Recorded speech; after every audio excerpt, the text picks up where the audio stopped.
Hello and welcome to Adventures in Lollygagging. We are back to playing One Ring Second Edition. We are continuing our Waking of Angmar campaign after about a month off because Long is a jerk who left us, but he has returned, but he's still a jerk. It's weird how that works. I don't know what's going on. We're trying a different setup for our audio for recording stuff. Everyone is terrified right now that they're going to try to talk and accidentally be muted. So this is going to be an interesting session. You all can talk anytime you want. Say something. Anyone? Are you sure? Can you hear us? Can hear you. Okay. You're good to go. Everything's you want fine. us to talk? Of course. The more we're all so nervous. I know you are. It's so funny. Like Melissa's face. It's just like, it's just a stream. We're fine. Everything's fine. It's okay. It's okay. But we've Melissa. been. I know. It's just. She had like the most terrified look on her face. I'm just like, Halloween's over. Everything's fine. So yeah, we're gonna give that. We're trying a little something different out since we've been releasing a lot of our stuff in podcast form. So we want to make it a little bit easier to sort of blend together some of our tracks because some of us, like myself, can be a little loud sometimes. Others, like Melissa, can be a little and Long to some degree can be a little quiet. So we're trying to do something just so for the podcast folks out there who have started to listen to this in podcast form. But we'll see how it goes. If this goes terribly, then it goes terribly, whatever. Anyhow, we have been gone for, I think, 4 sessions. I think it's been 36 days, 35, 36 days, something like that. So this is going to be a fun return, and we'll see how this goes. Before I get into the summary of where we are at, because we did leave on something of a cliffhanger, sort of, not really, but kind of. Why don't we go ahead and do an introduction, get back into the mindset of these characters. Tell us who you are, who you're playing, all that kind of stuff. So we'll start with Long. Long, tell us about Floy. It's good to be back to One Ring. I'm playing Floy, our dwarven treasure hunter from the Blue Mountains. I've got my nice battle axe, nice mithril armor, and pretty much just the brute, the crew here. The brute? The brute? Don't sell yourself short, man. You're also the treasure hunter. You're the guy who likes the gold, gets people into trouble cause of it. You're the one who jogs, There's some who knock, you jog. Everything's great. I had to laugh. I was listening. What is back your to treasure the rating? last... Oh yeah. I'm at 111. What's Sorendeer's? I'm at 6. Yep. I started at 0 and I've clawed my way up. Yep. We're gonna say Melissa. Oh, I was just going to say, I was listening to the beginning of the last episode and Long's introduction was just like, here's all the different animals that I've slain. Yeah. It's going to be great. Okay, next up, we've got Ashley playing Gilly Kettlegrass. Tell us about Gilly, Ashley. I'm playing Gilly Kettlegrass, and I'm our breed-blooded hobbit. And she has a array of skills that she participates in. She got some nice paints that she hasn't used yet for her creative pursuits, possibly her dwarven inappropriate drawings in her journal. And yeah, she's got overall, Gilly has a really big heart and she cares about everybody around her. And that's why she's participating in this journey. Okay. Yeah. Who would have ever thought that young Gilly Kettlegrass, tiny Gilly Kettlegrass, will be having to cross through the center of the dead realm of Angmar? Who would have ever thought that would be not Gilly? No. Who would have ever thought that she would make it back? Not me. So she probably won't. So I hope she does. Yeah. I'm out for blood, I think. I'm out for blood. I don't want everyone coming back. I'm just going to say, that will be the 5th punch to my punch card then. I know. Ash has had a bad run lately. She's lost a lot of characters in our Friday night games. So, I don't know. Maybe. No, she's not off the hook. We'll see what the dice take us. I'm not off the hook. I'm not pulling punches. We'll see where the dice goes. Yeah. If I got to take them all out, we got to take them all out. That's just how it works. That's just how it happens. Exactly. All right. Bottom row.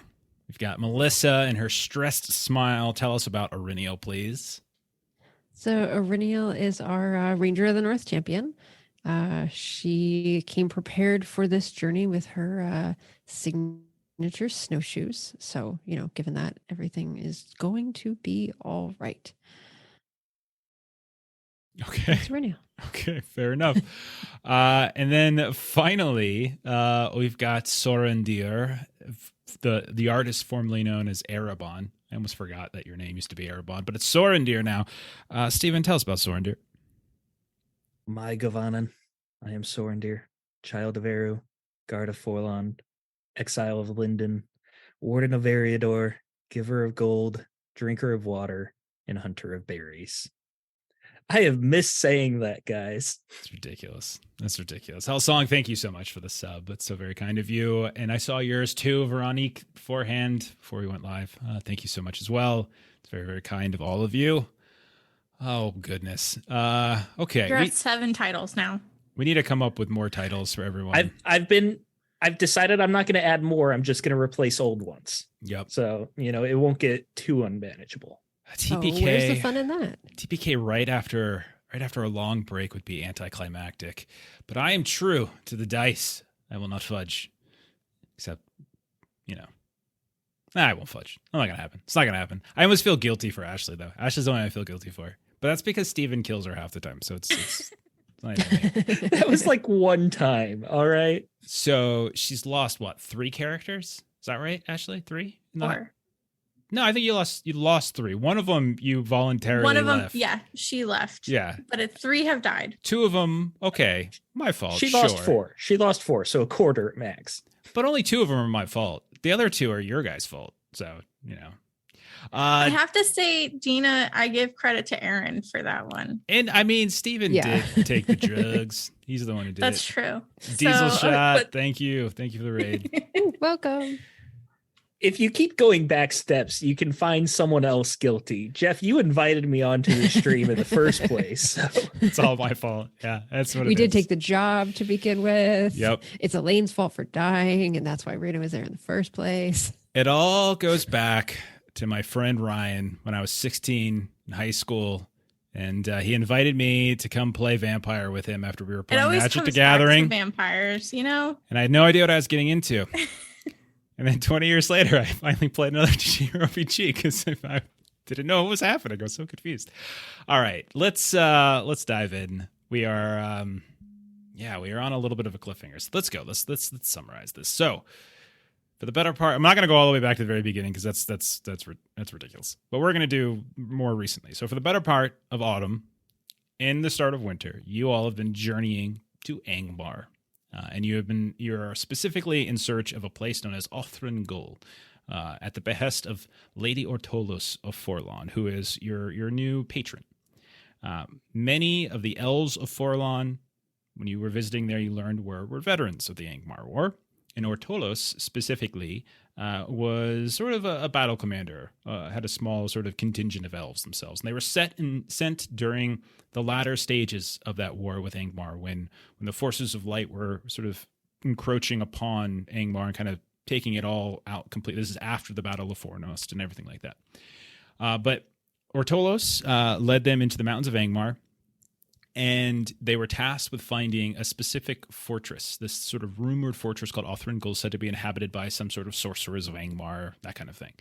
And in a private moment, when you all were meeting with her, when you were in Forlond about a month and a half ago or so, she divulged to the party that she remembered finding the entrance somewhere in the mountains, south of the Fordway. And she remembered this kind of strange rune-covered door and confronting various denizens of Angmar, etc., etc. But she confessed that she didn't really remember much else, right? She doesn't really remember a whole lot about exploring the place, and only that her contingent did actually return at some point, and she always presumed that her mission was a success. So even worse, she kind of revealed that there were other elves within Forlond who were also having that same sort of strange struggle with thought and memory and dream, which were all kind of starting to blend together with each other. And so they were collectively having this sort of gap in their memory, which seemed very peculiar considering the nature of elves and how memory works.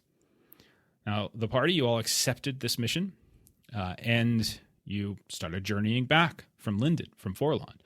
You traveled first to the Brelands. You had a very odd encounter, a very dangerous encounter, in fact, near Grey Havens, but eventually you made it back to the Bree lands. Floy got married to a fairy near the Shire, and you made it back to Bree, specifically into Coombe, and then eventually you, after recruiting Marimbem and Talendil to your party to come with you, and failing to get that other guy's whose name I completely forgot right now. I didn't write it down, but you know who I'm talking about. The guy with the dogs. You couldn't get him. The 6 of you started traveling north up the Greenway towards Fornos, but before you reached Fornos, you started kind of curving northeasternly. You took this valley between the North Downs and the Weather Hills. Gilly, you shot a dog in the ass, and that pissed off a couple sickly folk who apparently had some kind of settlement nearby. Later on, Floy fell off a cliff as the mist started to roll in, and you guys were wandering about the sort of southwestern portions of Rudour, or at least the realm of Rudour that once was. And eventually you found this keep that emerged atop a hill.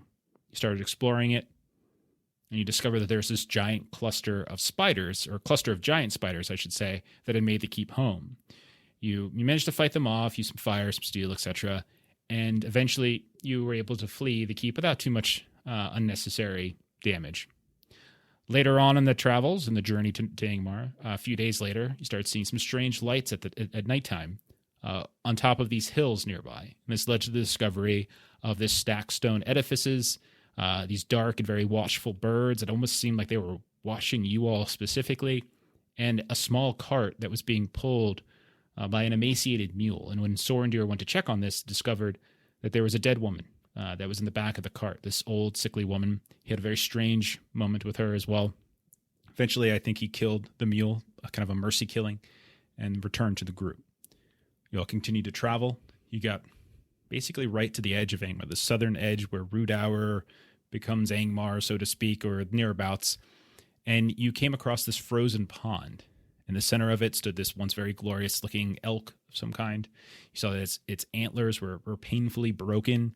And when you got even closer, you realized it had a bunch of wounds, and the inside of those wounds were these engorged ticks that had been eating away at this frozen carcass. That's when the ice cracked. Iriniel, I think it was, who fell into the water. Floy went after her. The two of you were in this cold, icy water. That's where these hands of some sort of sunken or drowned wraiths were reaching up and trying to pull you down. All of you managed to get away safely. You survived. You saw more of those dark birds that were on a nearby tree, kind of flicker and fly off. And eventually, you got back together. You pushed forward northeasternly into these snow-blown winds, this dead realm of Angmar. And that's where we left off. So, what I've asked you all to do, we're going to pick up, we'll say, probably within about two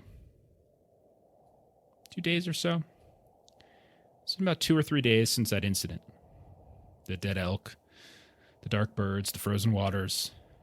Floy, Iriniel, you can still kind of feel colder than you probably should, because you can still, every now and then you find little ice crystals somewhere hidden in the folds of your clothes. It might have been longer than 2 or 3 days. It's hard to really tell, actually. Maybe it's even been a week. You're not really sure. The sun barely reaches this place. There are moments when it does, but even when it does manage to sort of sneak through that ever-present gray overhead, it doesn't really provide much warmth, and that light is very, very fleeting. So it's very dark, and most of you have trouble kind of moving around in this darkness. The 6 of you, Marimbem, Talendil, are there with you. You've been moving around the southern edges of Angmar. You've been looking for a way to cross. It is a unforgiving expanse that you see before you, when you're even able to see an expanse. As there's cold mists and snow and wind, there's jagged peaks, some of which seem natural, others ruins of watchtowers or fortresses that were torn apart long ago. You see long shadows, darker than shadows you find in other parts of the world, and whenever you linger too close to them, perhaps it's your imagination, perhaps it's not, whispers begin to sort of creep into your ears, into your minds. More than once you've seen groups of orcs or trolls clad in strange furs, armors periodically patrolling about. More than once you've heard the sound of something very large overhead. Leathery wings, maybe?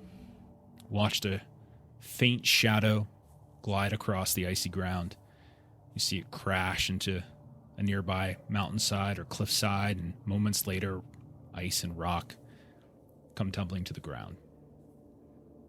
You all have not been here for very long, but the journey itself has been lengthy. It's been several weeks of travel, and you're ending it by reaching Angmar and now having to cross this place. So, really briefly, as a way to just sort of get ourselves into the mood, can each of you describe a moment or two from these first few days, ever since that icy pond with the elk? Can you describe something that happened? Could be a struggle you faced. It could be a near miss you experienced. Dark thoughts that have been getting into your mind as this place weighs down upon you, and maybe even what's helped you through it. So, does anybody want to volunteer to go first? Yeah, I can start up. All right, Floy, let's do it. So last time we were near Angmar was when we were hunting down the orc band. Rotags. Yeah. Rotag. Yeah. And last time I was here, I heard whispers when I saw a dark tree and birds as well. So I get doubts in my head. Maybe the whispers are lingering, the shadows still around. So I'm wandering around with that newly gifted shell I got from Lady Artorlos. Put that up to my ear. It reminds me of the warm pools that I was in. Sort of bring me back. Okay. And as as we see like cinematically, just see like this dwarf clad in like furs, the glint of mithril periodically shining through, whether it's Gilly's torch or lantern light or Floy, your own torchlight, or somebody else's light. Every now and then that shiny gleam of the freshly cleansed mithril that you wear, that shirt, that very old shirt, the peculiar blacksmith signature on it. And it is honestly one of the brighter bits of light that you see, because even your torches and your lanterns, they just feel like they're just not giving off the type of aura that you would expect them to. But for some reason, whenever any of you are near Floy, whenever he's sort of readjusting his furs or his coats, and part of those rings of mithril catch the light, there's that tiny sense of brightness that comes out. Who would like to go next? Yeah, I can go. All right. So this has been a time of very tough choices for Sorendir. He is an elf that is used to having things a certain way. He doesn't enjoy eating the flesh of animals. He has been foraging for berries and roots this entire time. But as the snow gets thicker, that foraging becomes harder and harder. Also, he's been trying to resist. We brought a lot of fur cloaks with us to prepare against the weather, and he's been trying to resist wearing those as well, hoping that his fine elvish cloak would be enough. But the weather's getting so bad that it's just the cold is getting to him. And probably a few days too late, he finally broke down and started wearing an extra cloak on top. And he hasn't fully recovered. There might be like beginning stages of frostbite here and there on fingertips. Nothing that can't go away with time, but it's already set in. And no matter how many cloaks he wears at this point, it's not going to go away until he gets truly warm. And with that frustration pushing him, he actually set a few snares one day and killed a rabbit to bring food for the party. He's not proud of himself, but at the end of the day, we do need sustenance. And even the hair that you grab, this poor snow rabbit, snow hare, is even that is somehow thinned, lacks the type of the meat that you would probably expect to find if you were in the southern lands. There's no greenery here, really. Like, there's bushes and things that are still clinging, but most of them are dark. And you can see that they're losing their fruit, they're losing their leaves, and it looks like these brambles at this point. These snows are kind of, these snow hares are moving about, but even those are so emaciated that when you start to prep them, there's so little meat popping off here and there. You have rations left over, but you're trying to be as judicious as you can because you do have to do, presumably, a return journey. And maybe at night, as you're cooking, you have your fire out, you find some place where you can keep the light from going too far. You don't want to draw too much attention to yourselves. Like, you look at your fingers, like there's like discoloration there. You can start to see like the cuticles and stuff, like you're saying. Who would like to go next? Ken. All right, Gilly, go for it. So Gilly has a list of all of the people that we've met along our travels who have impacted us in some way. And she uses that to remind herself of what she's fighting for. But she's had a lot of doubts. She's had for a while, ever since we found out about Floyd's betrayal. It's lingered for a while, and it's gotten better ever since we got his mithril purified, I guess you could say. But she still has doubts in herself at this point, because there's a lot of times at critical moments where she couldn't pull through or hit something with her bow and arrow because she panicked.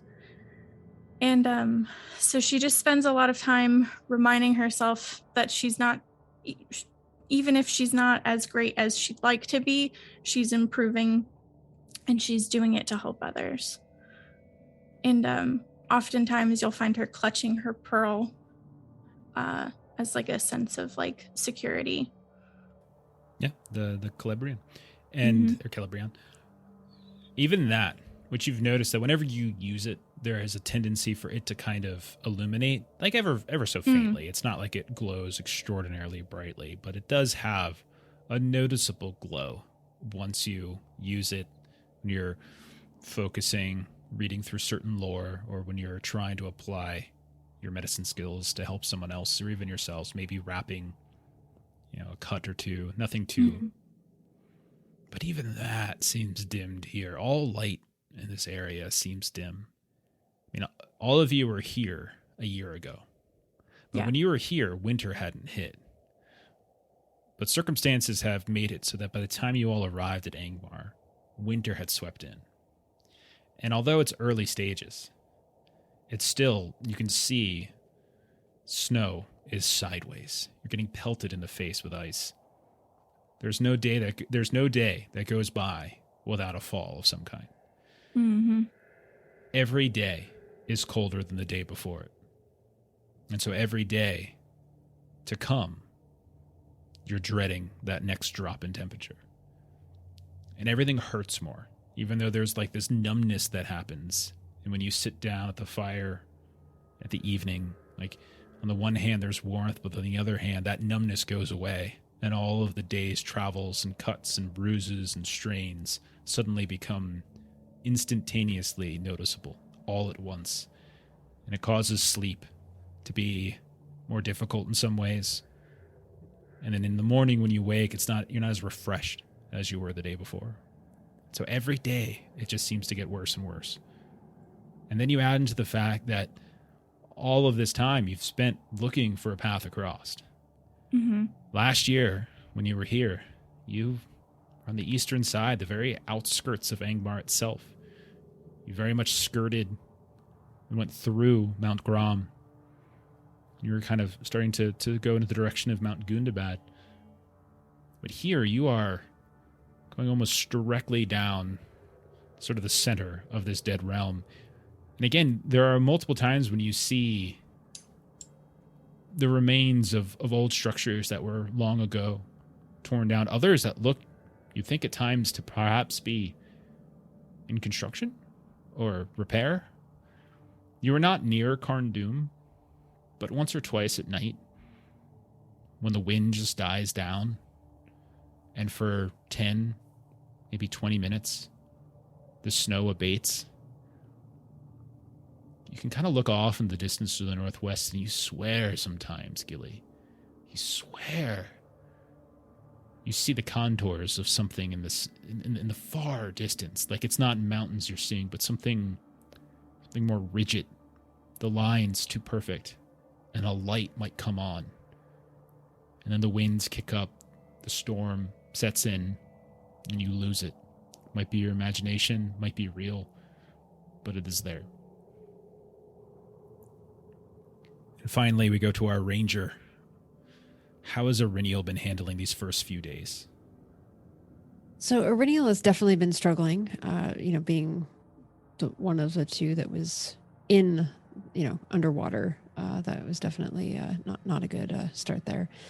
I would say that Iriniel would be spending time with Maribem, because she has spent some time kind of in mountainous areas and, not obviously this far.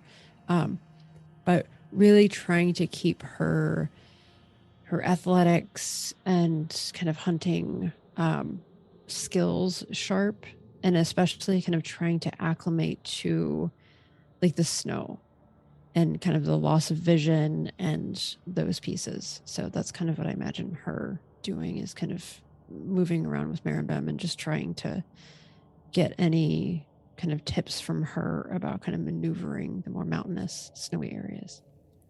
So I'd say there's two notes to this. First, you notice that she seems more despondent than she'd been prior. She's been away from Angmar this area at least. It's not her exact ranging. I would say her ranging territory. Like you're a little bit further west. You imagine, based upon what you've learned, that probably somewhere to the west of you or to the southwest of you, whatever keep it is that Lottie has been rumored to have been holed up in is likely, you're probably closer to it than you've ever been. You might have even passed by it at some point during the sort of the last stretches of the Dark Hills of Rudour. But you notice that the further away you've gotten from Bree, from their newfound home, Maribem and Talendale's home in the northern, deeper parts of the Chetwood, she's become more despondent again. And you've seen trolls. You've seen things moving about. Sometimes you've had to stealthily move past them. Other times you've just waited and watched them cross or climb up a mountain ridge. Some are recognizable. You see a cave troll in its enormity kind of scurry out from a large cave opening, kind of snatch up some sort of critter moving about, some poor, unfortunately timed critter, and then you see it scramble back in. Other times, you see unfamiliar trolls with a kind of a blue-white tone to them. Maybe she, says snow trolls of some kind. The icy waste, the forward waith which extends to the north beyond the mountains of Angmar, all manner of creature that no one really is aware of. Sometimes they migrate southward, sometimes she sees them. But even when she's talking to you, you can tell there's a distance to it. Like she's thinking, like her mind is drifting, and she's starting to like kind of retreat back into that same kind of hardened iciness that she had to survive this place when she was here. And the second thing you notice is that Talendale is struggling. Remember, he has been recovering from a fairly horrific injury. Over in Fornos. He was struggling even back home. And now as the cold, I mean, you all are young, and you feel your joints, you feel your wounds begin to make themselves known, especially when you sit down at the fire and everything thaws momentarily. You can only imagine. You can tell, is doing his best. He never complains once, at least not intentionally. He'll utter a grunt every now and then. You'll see him stumble, never asks for help. But you can tell. All of you can probably tell. But he is struggling nonetheless. And so as these days, if you've been probing along the southern edge, looking for a way across, and each time you think you find something suitable, an obstacle erupts in your path. It could be suddenly 20 orcs, clad in some sort of furs and strange armor, that have made camp. You have to backtrack your way. It could be a expanse of ice over top of a pond or a lake that you thought was hardened ground, and then the cracks begin to radiate from it. And your memory of the dark waters, Floy and Erinyll, teaches you to return. And so constantly you're probing and you're looking across. So we're going to treat this, as you try to cross Angmar, as a skill endeavor. The resistance is going to be 9. Oh dear. So that's daunting. The time limit is also going to be 9. Now, this is not going to be easy. So there's 2 things to consider. If you don't complete this in the time it takes you to cross, then we're going to restart it. And that's kind of how this is going to work, is this is a war of attrition as you are crossing this icy, terrible, dead land. And not only that, but because it's wintertime when you arrived, all your rolls during this skill endeavor will be minus 1d6 penalty. Had you gotten here a month and a half earlier, that penalty wouldn't exist. Now, fortunately, you have fate on your side, I suppose, in the form of audience participation. Yes, we have a very generous. I still audience that think will they've help us. expired personally, like curdled milk, but Melissa insists that we have some left over. We do. So, remember also that you have Talendil and Marimben, and with our little homebrew rule, you're welcome to tap into them for an extra bonus die, but they basically can only be used like once per round, so once per 4 checks or something like that. And so you can use either one of them, or you can use them both at the same time. So each one of them will provide you an extra die. All you have to do is describe how this comes into play. So I will turn it over to you. It's been 3, maybe 4, maybe 5 days. Who knows? You just begin to lose count. You know you've slept a certain amount of days or tried to, but whether or not the days have passed the way you think they have, it's so much harder to tell. Sunrise and sunset, the day, the color is so various shades of gray. It's almost hard to tell the difference. And some days it snows so hard and the ice comes sideways that you don't even want to open your eyes lest you lose sight for a more permanent variety. So who would like to take the lead on trying to cross? Can start us off. All right, Floy, what do you want to try to do as you push out in front, tell everyone to follow you? So throughout the blizzard and pretty much just gray and white, that's all we've seen. I'll do my best to scan just the environment for any signs of like color openings. Okay. Just to path through. Looking for something hidden, right? And scan is the idea of finding that which is not immediately visible. It's finding a hidden path, something like that. All right. Go ahead and roll it. Unless you wanted to add Talendil or Maribem, take a -1 just because of how much more difficult visibility is because of the winter storms. I have this at favored, so I'll just roll it as is. Okay. Say 9 plus 6, 15 at 15, so just got it. Barely got it. Okay. So, again, you've all been skirting around the southern edges. And there are these sharp, violent peaks. Some of them aren't very tall, but you can see like it's almost as if like this wind-blown sweep of crystal and causing these strange spikes in these different directions. It has a look that is just uninviting, unwelcoming entirely. But as you're skirting around what looks like this miles-long stretch of these sharp hills, Floy, hills, mountains, it's cold, surely, the rock here is darker, and the mood is certainly more somber. But a mountain is a mountain, a hill's a hill, and you're a dwarf. And you find a path.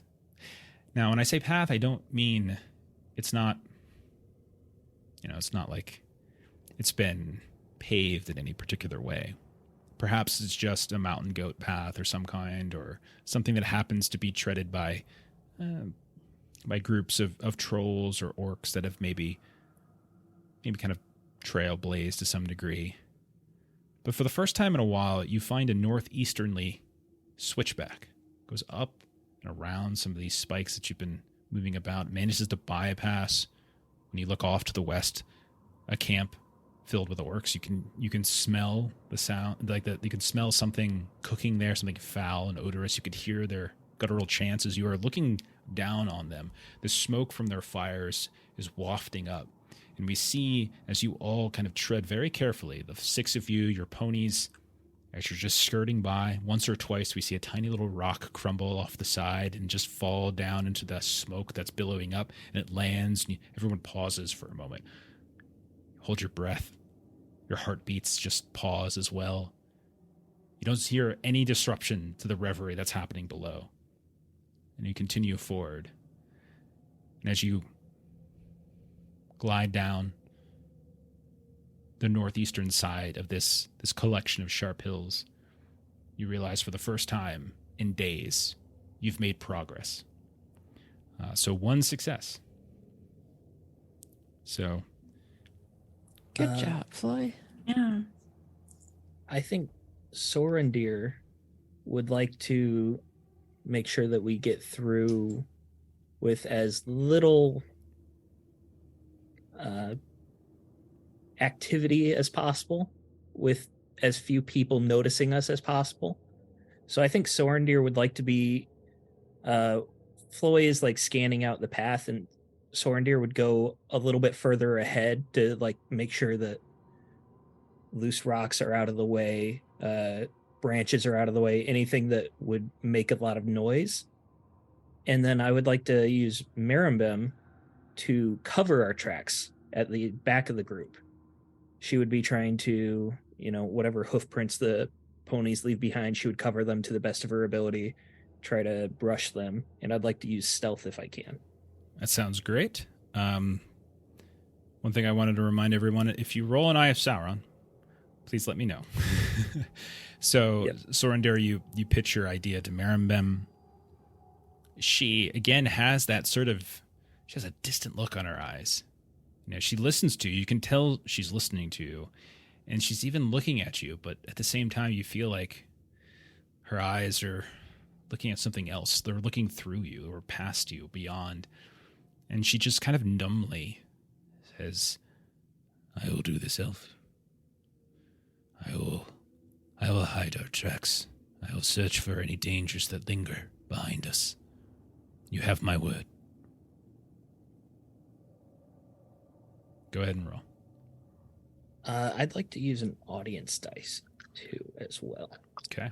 Really try to stack it in my favor here. Just Fair one. enough. Okay. Oh, and it's good that I did. So that is... What's 3 successes? Not great success, extraordinary? I think it's extraordinary. If I Yeah, recall. That's it's what I got. extraordinary. Ooh, nice.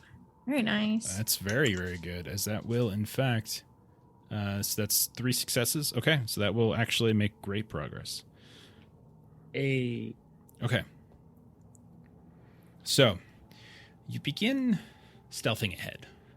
And every now and then you cycle back to ensure that the rest of the party knows which route you came, or maybe you make small marks along the way that they follow. More than once you bypass, again, more lingering enemy. You can see these kind of very pale, those red-eyed wolves that you almost don't even see at first, as they blend in so perfectly with the snow that just whips past you. You see these large silhouettes in the distance with your eyes, and you realize there are these trolls that they're kind of carrying these massive beams on their shoulders. You see them being led by smaller figures. And all you can kind of see is the silhouette as the wind and the snow are kind of obscuring any depth or any color. And you realize at one point, as the wind kind of dies down ever briefly, you see that they are all leading towards what looks like some kind of in-construction watchtower. It's probably about a story and a half high, and it looks like there's the inner scaffolding for like a second and third story. There seems to be some stonework that's already been completed along the bottom base. And there's some sort of strange contraption, some pulley system that has been set up. And like there's this other large troll that's kind of pushing and pushing and pushing, and that's managing to let one of these large beams get taken all the way up to the top. It's probably about a mile away. And that momentary kind of blend of, or I should say, the momentary absence of that sideways ice and snow kind of allows you to see it. But then quickly it's kind of again obscured. And you realize you found a way that you could just bypass this entirely. Your stealth has managed to kind of lead the party through it, if you like. Okay. Who would like to go next? Gilly wants to keep an eye out for danger, and she's going to recruit Talondale to help her. Okay. And then I'm going to tap into my distinctive feature, Keen-Eyed. So you're just looking for danger? Yeah, we're looking out for any like pitfalls maybe that we could fall into, any creatures that might try and attack the party. Okay. So take a -2 then. -2? Since you're not actually doing anything to progress forward, and it's more just along the lines of kind of augmenting along the way, in order for this to count towards like the progression of the resistance, it's going to be even harder. Okay.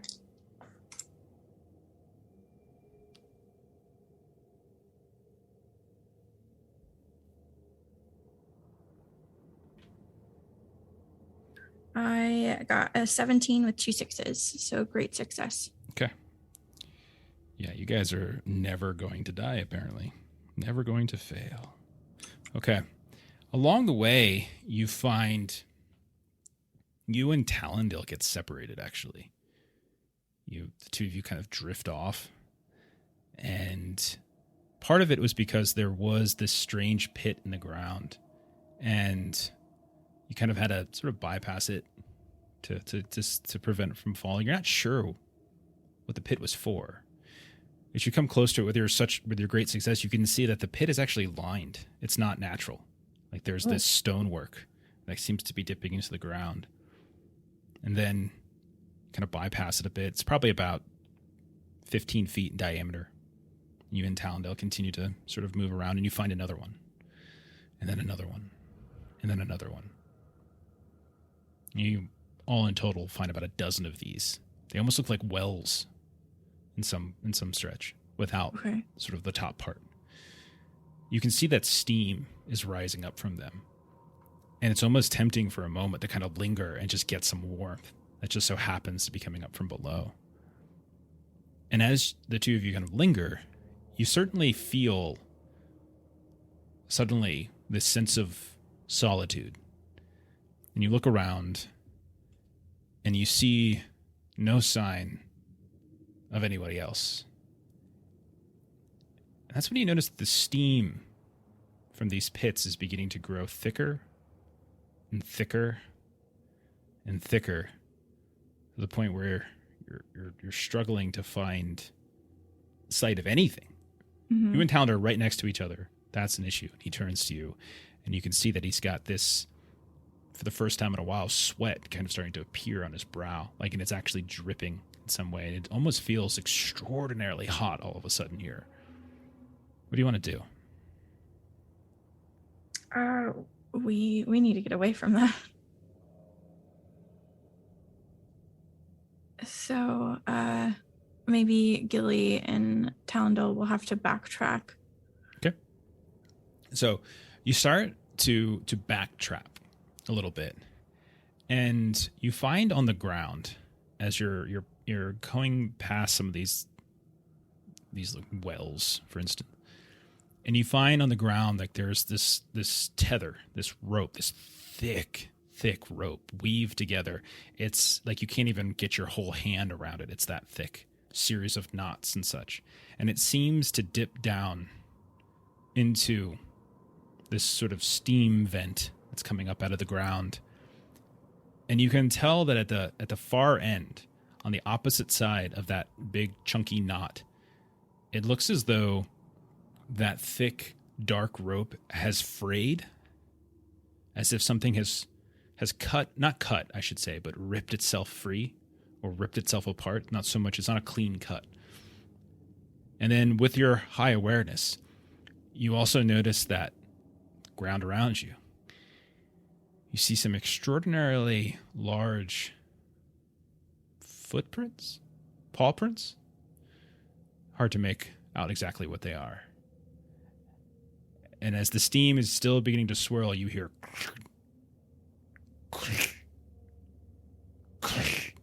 this slow gate as there's something very large moving about in the steam, and it starts to make the ground vibrate a little bit as you're standing there. Oh, great.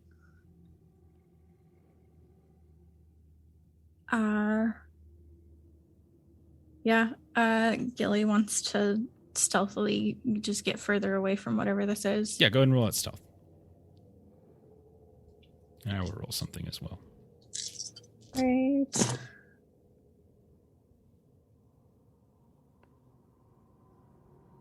Jeff didn't like that we were beating his skill 19. challenge, so he's throwing us into combat.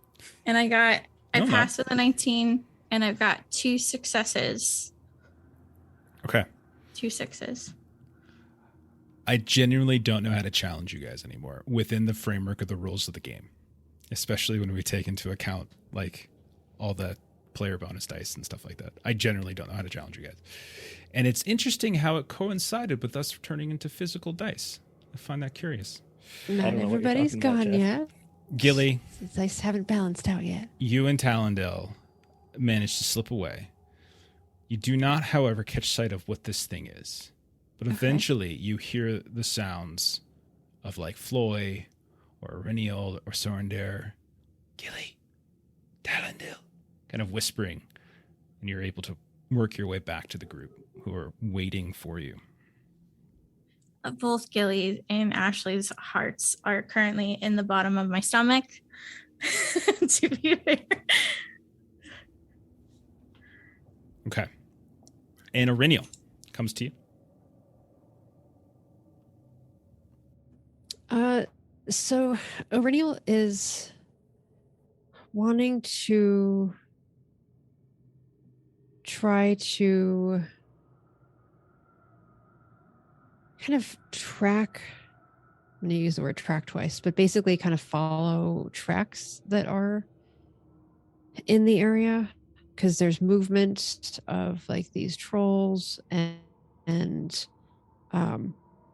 just kind of different things. And so like if they are moving around in this area, then perhaps there are like paths that we could kind of follow, that like we kind of know where they're going. Maybe if they've, kind of gone in a particular direction, maybe we can kind of use that information as we're trying to move. So like I'm thinking hunting, because I'm kind of like tracking. Okay. Yeah, that sounds great. If that works. Yeah. All right. So other assistance has been used. So I would normally have, okay, so this is at favored for me. I would normally have 2 dice. It's a -1. So I'll take the other one to do it square. So then it's a 2 2d6 and 2d12. That is 10 and 4. Yep, that is yeah. I needed a 13 and I rolled a 14. Okay. No extra anything. Okay. So you specifically said you're hunting, so you're looking for like tracks and things like that. Yes, trying to exactly. Okay. At a certain point, the mist that's around here kind of suddenly gets a bite to it. And you feel like the wind is suddenly whipping with this velocity that it hadn't been prior. And it's like these minuscule bits of glass or ice are hidden amongst that mist. And it's just starting to rip through all your skin, tarnishing your armor, clothing, dimming your torchlight or your lantern light. And you also start to notice, Aureliel, that on anything metal that's exposed, whether it's your armor, your buckles, whether it's your sword or your hilt, all of it gets this kind of strange and almost accelerated growth of like rust. But it's not that earthy brown orange rust. It's got this sort of appearance of blue, and you're not sure if it's been there this whole time or if it's just now that you're noticing it as you're bracing from it. And as you kind of keep your head down to the ground, bracing your eyes from getting hit with those tiny little piercings, you do in fact notice that there are several large troll tracks, you would call them. You can tell just from the size, number of digits, those types of things. And then you hear like the sounds of kind of these guttural voices. And because you've done so well, you see the tracks and you are able to pause.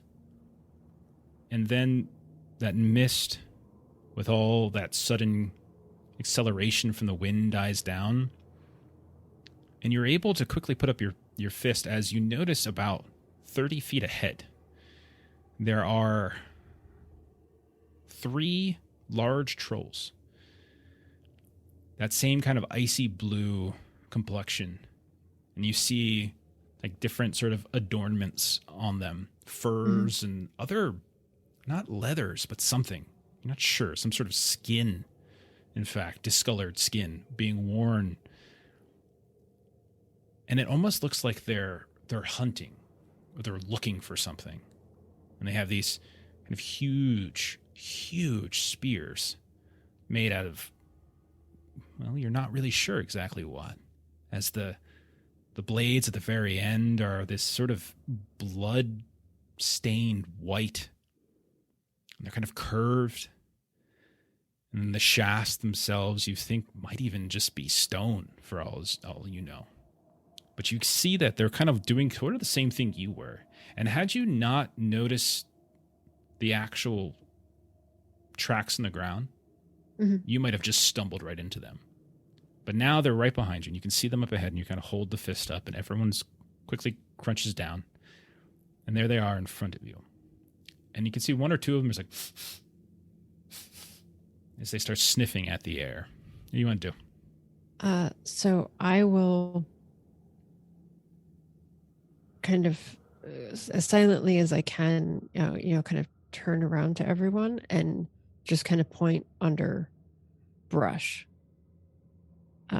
And so like Aureliel will, kind of go and just try to get us, because they are, kind of point to them, that they are looking around. And so try to get everybody kind of hidden under something. Okay. Everyone sees it. Aureliel, go ahead and roll a stealth test or something like that. Or everyone can roll a stealth test, I should say. Everyone roll one.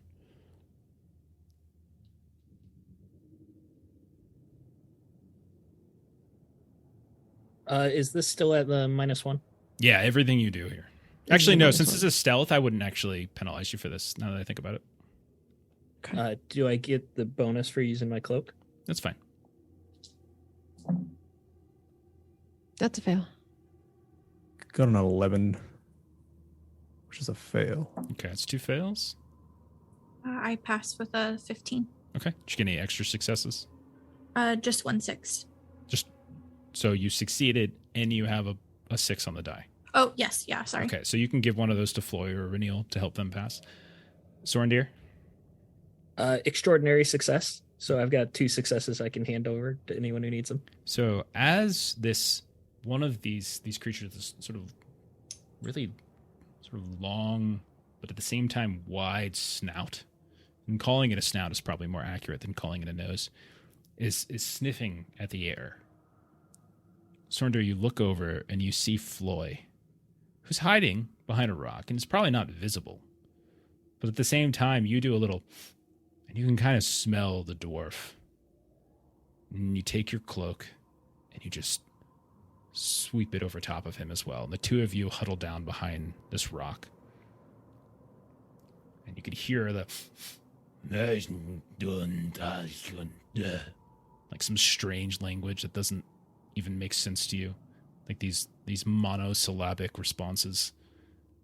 And after a tense 5-10 minutes as they get kind of close and they wander around, you see them begin to disappear off to the east, as if they've caught scent of something else and are no longer within your view. As I'm like huddled up with Floy and I've got the cloak over both of us, we're like basically cheek to cheek at this point. Floy, you still smell like fairy. This is the warmest I've ever been since we've been up here. Okay, so y'all are doing pretty well. Resistance is down to 2, time's down to 5. So you should be able to knock this out pretty easy. Again, if anyone rolls an Eye of Sauron, please let me know. I know that you guys never will, because you cheat. But if any of you happen to feel guilty about lying all the time and want to explain how you rolled an Eye of Sauron, just let me know. And I will make bad things happen to everybody else but you. Oh, no. You'll receive a bonus for being honest. All right. So you all have been traveling for, we'll call it maybe 3 more days. These events have all been sort of scattered over the course of these couple of days. And you find yourselves, when the light is right, when the wind is down, you can see the mountains of Angmar to the northeast. Not only that, but Gilly, you can now confirm, off to the northwest, there is, in the far distance, very far distance, there is a structure that at first blends in with the slopes. But every now and then, you can see some sort of bright, strange kind of blue-green light, almost like it's glowing, emerges. And it's not for long. It's for very, very short intervals. And then it dies out again. But you're confident at this point that it wasn't just your imagination. Like, you see it now. Does the color of the light remind me of the fires on the black ships? Like kind of like the ghost green fires? Sure, yeah. I mean, I would say it's definitely not dissimilar. Okay. Yeah. But it certainly doesn't have like the kind of orange, yellow, red glow of your own lantern, which is struggling something fierce. All right. What you guys like to do? It's a really good question. Does anybody have any ideas of what they want to do?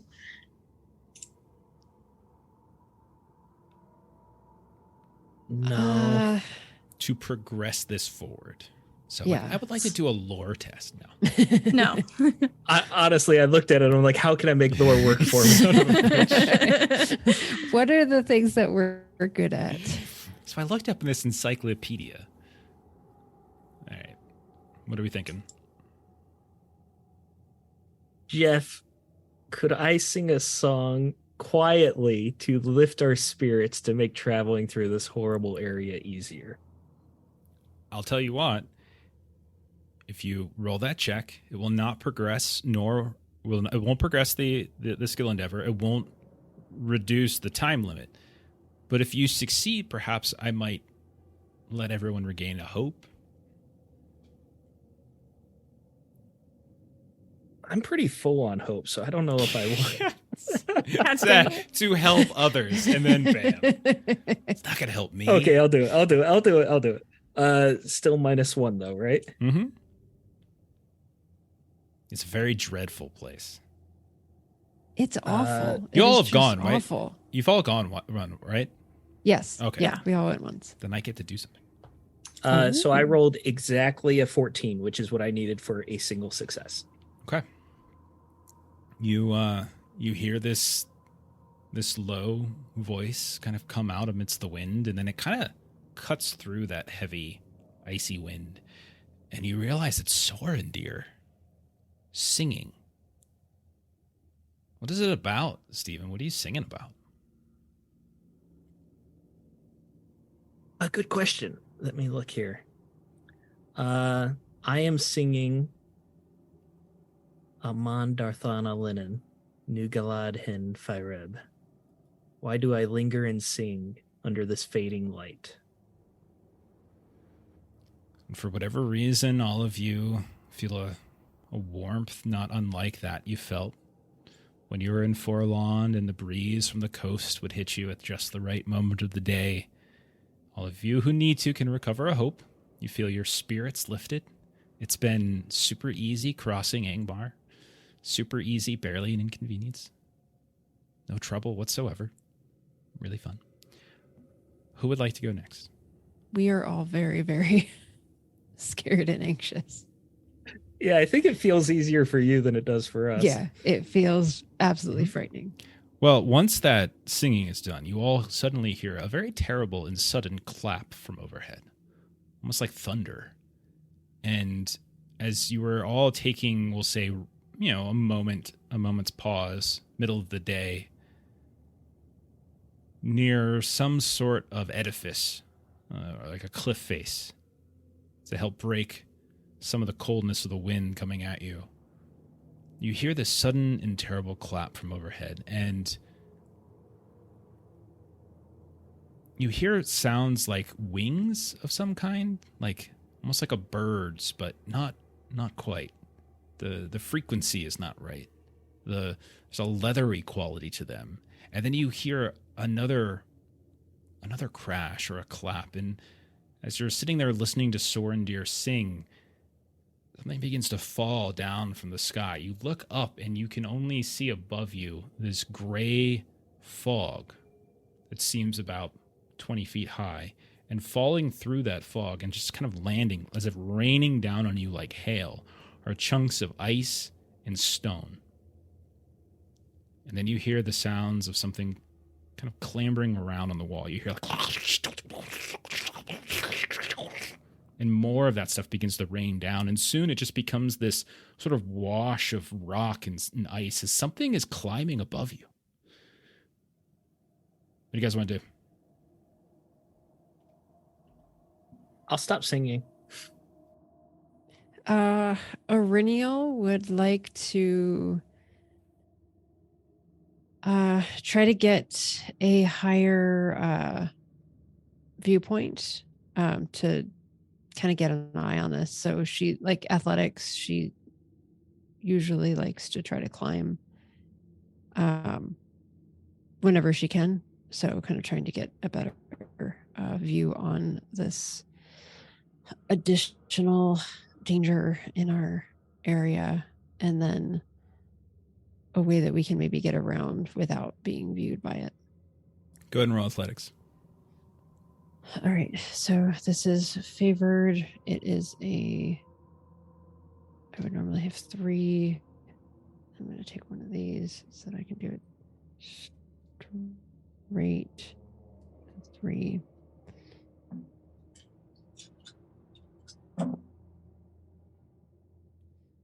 Well, there.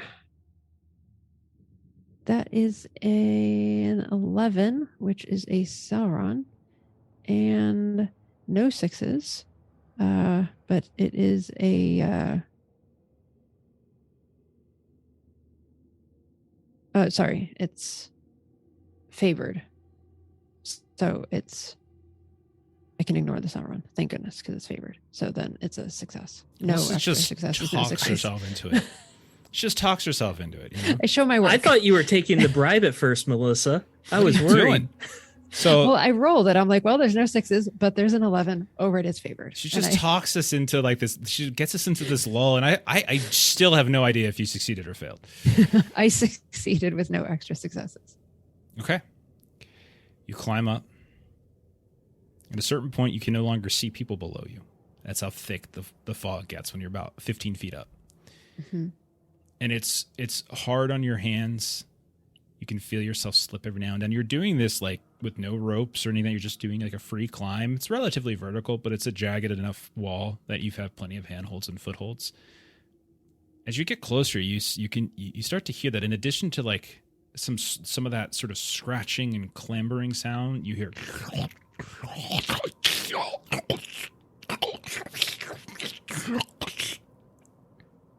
hopefully that turns out well on the sound. And as you get a little bit closer, you start to notice that there is a protrusion on the wall. You think at first maybe it's like a jut of stone, but then you realize it's moving. You get a little closer, and suddenly things kind of part ever so slightly. The wind, the fog parts just enough where you're close enough that you see a horrific creature that must be somewhere in the neighborhood of 30 feet, coiled in length. These sort of dark but somehow glistening, perhaps with ice or wetness, these scales. You see these long arms with these claws at the end, and you see this sort of tattered webbing almost that seems to connect in the armpit of these arms. Not wings so much as like a webbed membrane. It has this extraordinarily long neck. Extraordinarily long. And you realize that, like, it's chewing on something. And you just see what looks like this big, thick, bloody leg of who knows what. Some animal you think you see a hoof. And it's just... It's got these bright blue eyes that are just sort of... And they kind of roll back in its eyes, almost like pleasure from the bite, as blood just starts to drip down. Those of you below who were getting rained on but prior by rock and ice, you now see little droplets of red blood start to show up on the ground, on your packs, on your things, and Irinial is not in sight, and you saw her climb back up. 1 second, I'm just going to roll something really fast. Sure. I'm just going to hang out on the side of this little cliff here and watch water dropping down. As you're clinging, you're looking up, you see the head just sort of just like suddenly starts to turn, almost impossibly so, like it's almost going to snap its own neck, and then it kind of in a speed that you weren't expecting does the same thing, and this time it whips around so fast that you swear it's looking at you. You don't know if it can see you, but it's right in your direction. The crunching slows. At this point, I need you to roll a valor test. Oh no. Oh goodness. As these piercing blue eyes are staring directly where you're at, whether it can tell you're there or not, you're not sure. But as the chewing slows, this chunk of animal flesh just drops and just lands slap down in the middle of the group on Gilly Kettlegrass. Sorry, no. it was a random. It was gonna just smacks Gilly Kettlegrass, and it's just big chunk. It's like it's like this fleshy chunk of something that just drops to the ground. Is the valor at a -1 also? No, it's just straight up. So D12 and then a number of D6s equal to your valor score. Okay.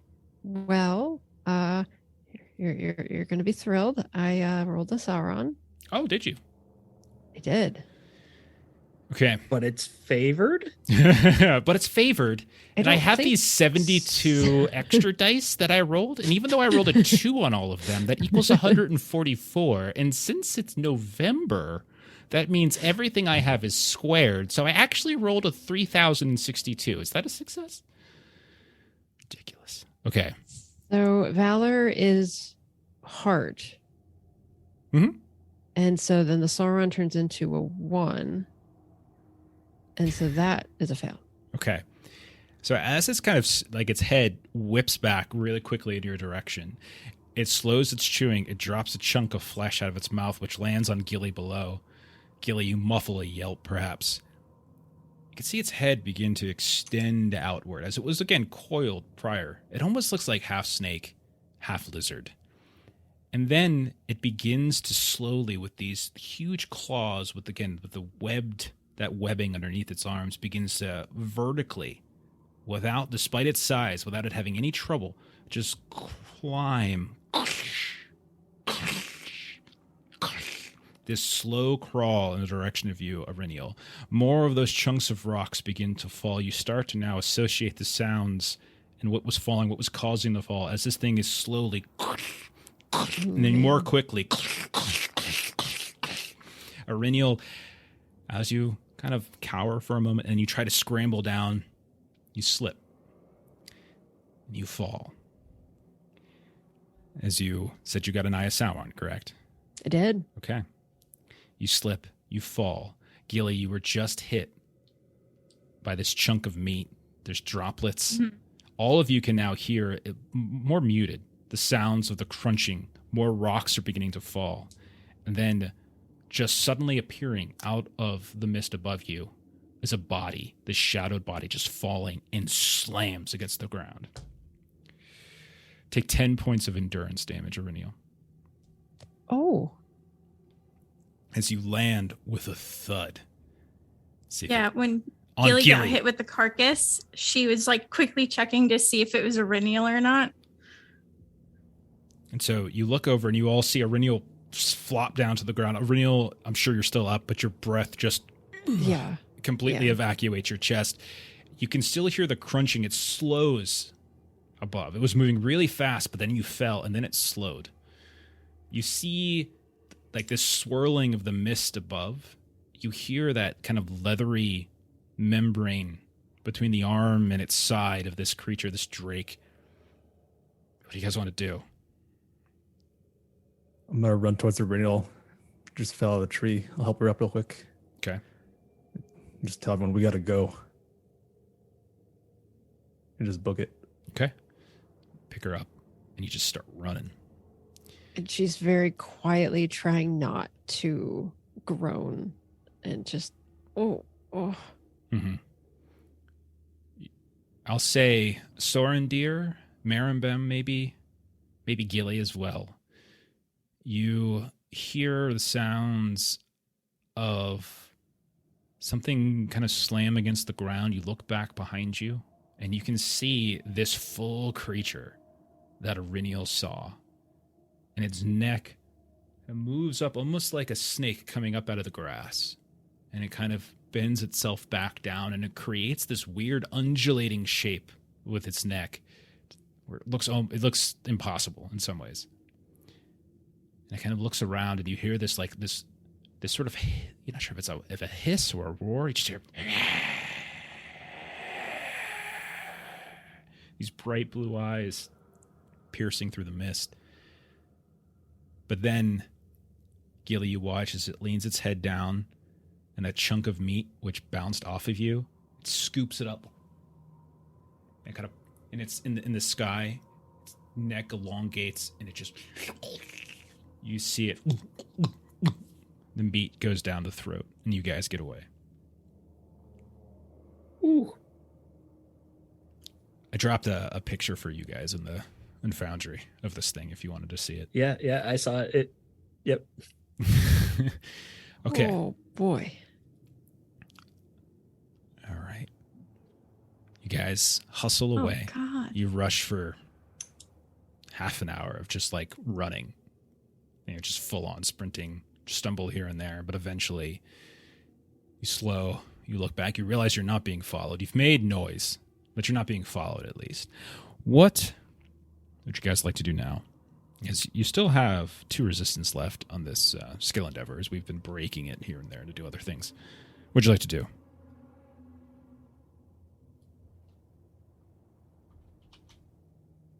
So who hasn't gone this round?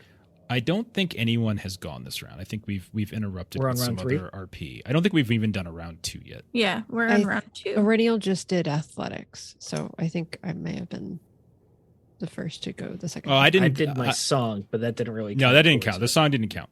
Yeah, I was assuming Aurelial's athletics was. Oh, I thought you were just investigating the sound. That's my bad. Oh, that's fine though. Like that can work too. Okay.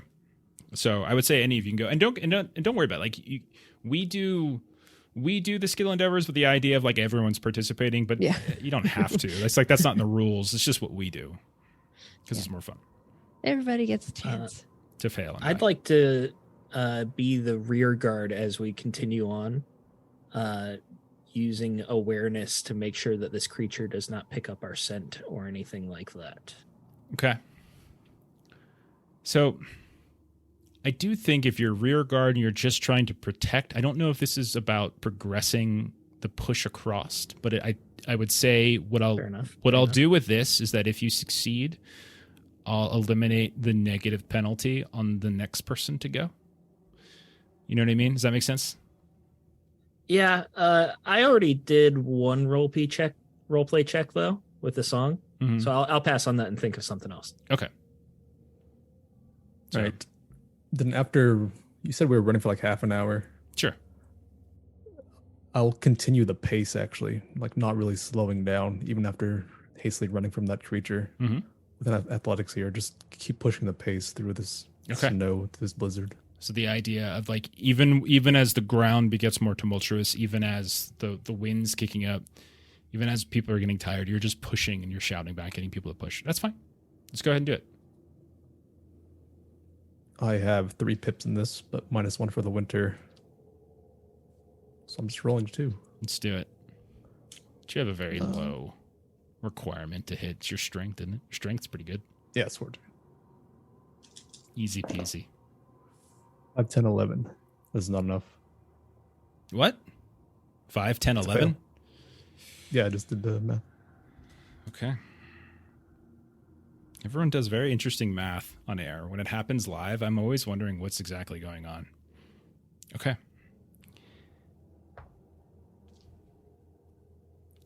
Oh, that's not right. I already did that one. Okay. You're running. You get out and ahead of everybody. I mean, like, dwarves might be natural sprinters. That's true. But also, dwarves are very, very fortuitous. You're very, you have a higher stamina perhaps than others. And you find yourself running, and you don't even really pay attention so much to the people kind of slowly falling behind a little bit. And like somebody who just happens to just keep running when everybody else is kind of giving up, you extend out a little bit further of everybody, and you realize as you turn around that you can barely see the rest of your party. And it's then that you get to the edge and you have this momentary bout of horror as you're running along this ridge of ice, and it gives out beneath your feet. You find yourself painfully tumbling down this slope. And it's not a cliff. It's just this slope, this rocky slope. And you just bam, bang, bang. Your mithril is certainly helping you. When you land, however, it's the perfect person for this to happen to, by the way. When you land amidst this depression, this sort of sunken area amidst some of these ice ridges, you feel a surprising softness. In fact, everything is hard here. Ice, rock. But when you land, there is a surprising softness and a warmth. And as you begin to push yourself up, you notice that there is a wetness too. No. And you look at your hands, check your beard, and you realize they are covered in blood and red. You have fallen onto the carcass of some very recent kill. So you start to get up. You're warm. You feel this sense of warmth, and you look and you can realize that there's other sounds as you're kind of getting some of the bushiness of your eyebrows out of your eyes. You're fixing your helmet, getting the blood out of your eyes a bit here and there. You hear something like this breathing kind of happening around you, and you see these little rapid tufts of breath appear around you. When you look around, you realize that you have fallen in the midst of 4 very large white wolves, each with their muzzles, their mouths, their snouts covered in stark red blood. Go ahead and roll Valor test really fast. Oh no. I have a Valor of 2.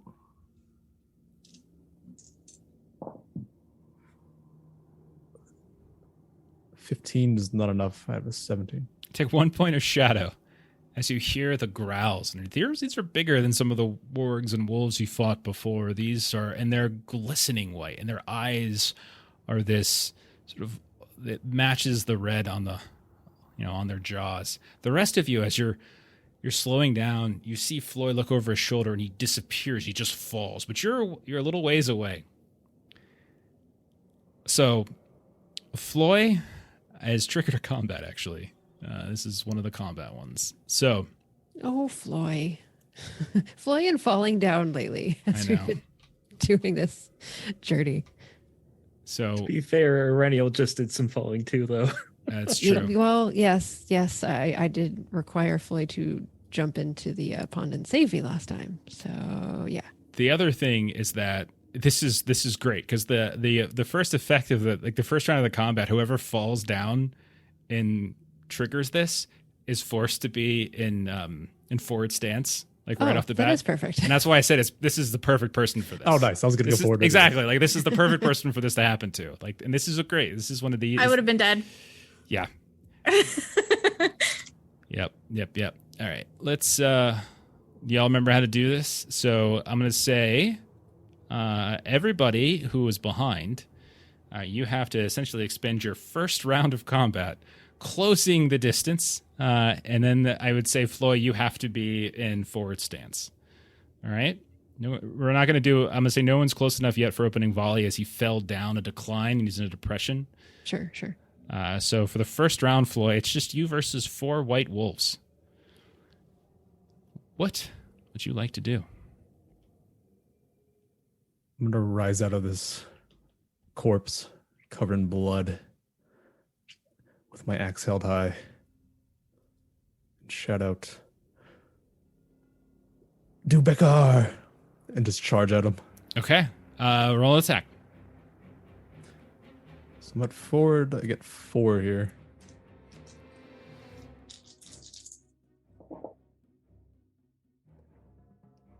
$18. It's just a regular hit. Okay. Yeah, go ahead.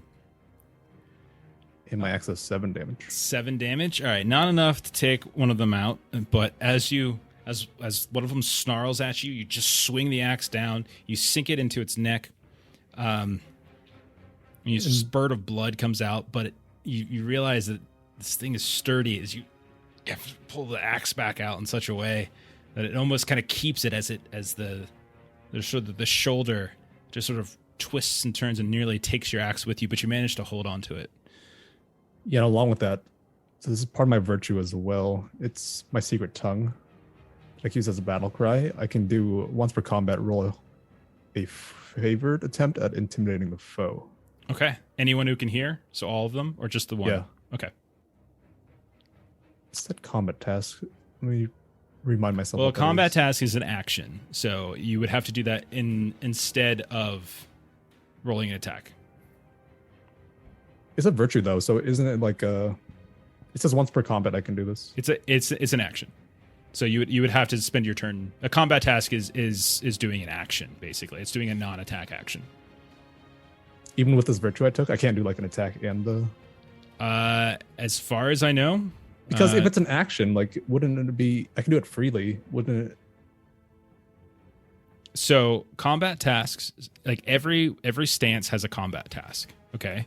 And Right. so any one of those combat tasks is an action, meaning like you can do this on your turn, but you're foregoing your attack to do it. So if it's specifically calling it a combat task, it is an action. So like in forward stance, for instance, you can do intimidate foe, or in open stance you can do rally comrades, and in defensive stance you can do protect companion. Is there something in the description that says you can do it for so the virtue free? set, it says that I can do it as a secondary action. Oh, it's a secondary. Oh, perfect. Yeah. Okay. Yeah. Then if it's a secondary action, yeah, go ahead. That's fine. Okay. That's the important detail.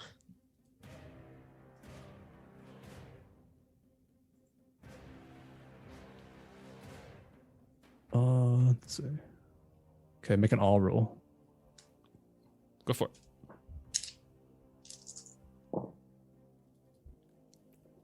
I rolled Eye of Sauron. So I failed. Okay. You rolled an On the Eye of intimidate. Sauron? On the intimidate, yeah. Okay. What would the effect of intimidate been? It's the what the- on success, the enemy morale is just shaken, and if they're might one, they get weary on their attack rolls. Okay. So I'm going to say that because it's an Eye of Sauron, and you launch into some attempt to intimidate them, but they start to surround you, and they appear to have, like, whatever you're doing is having no effect on them, and you hear this horrific echoing growl just pierce your ears. And I'm going to say on your next attack, you instead are weary for that attack, as you are instead perhaps frightened by them as opposed to the other way around. Okay. So then they're each going to get a go. These are not the strongest, don't worry. Let's see. 1, 2, 3. Okay. So each one of them only gets one attack. So you just have to deal with them. Do you have it? So I'll just give you what I roll, and then you tell me if it hits. So they're all just going to either take swipes at you or just try to bite you in some way. First one is a 13, probably a miss. Yeah, I have 15. Second one is going to hit then. I rolled a 16 on the second. Third one is a 14. That's a miss. And then the fourth one should be a hit with an extra 6. That's 10, 13, 18. And one of those is an extra 6. So you'll take a total of... For the very first one, you'll just take 4 damage straight up. Okay. And then for the second one, since I have an extra success, I'll just do, and it wasn't anywhere close to getting a pure, so I'll just use the extra one for a heavy blow, which means it'll add extra damage relative to its attribute level, which is 4. So you'll take 8 points of damage from the second one. So a total of 12 between the 2 bites. All right. At this point, you look up and you see on the ridge line, Aryniel, Sorindir, Marimben, Talendil, Gilly have all appeared. They have entered into the fight. Remember that you can still use Talendil and Marimben if you want. Each round, one of you can get an assist from them. Just describe how it works and tell me who's using it. And so everyone can go ahead. We can do our stances now. I would say anyone who's looking to go into melee, Aryniel, Sorindir, you guys can get down the ridge without much difficulty. You're fine.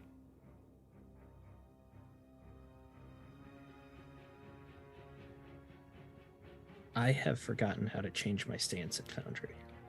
So you should be able to click on your right click on your thingy, on your token. Yeah, I did that, and I'm not seeing a little. Yeah, it looks different. Oh, has it changed? Oh. All right, Shouldn't we'll just matter since we're rolling physical. yeah, we're rolling physical. We're fine. So who's in forward? Floy, obviously, because he's a baller. Sorindir and Aryniel, I'll say the last act, like basically your last turn was like closing the distance, essentially. So you all can, if you want, with your secondary action, kind of close the last gap and then do an attack if you want. If you want to close. Yeah, I'll be in defensive though. Okay. Aryniel, what stance are you going to be in as you charge in to help out Floy? I will be in open. Okay. So Floy, and then Gilly, I'm presuming you're going into ranged as per usual. Okay. Gilly, you can take a bonus die on your attacks as you're on a ridge line shooting down on top of them, so you can take an extra when it comes around to you. Floy, you are in forward stance. Go ahead. You've hacked into one of them, but it is still alive. Yeah, so I've wearied on this attack. So I'll be taking 3s or lower. Don't count if wearied. If I remember correctly. Correct. Yeah, you got it.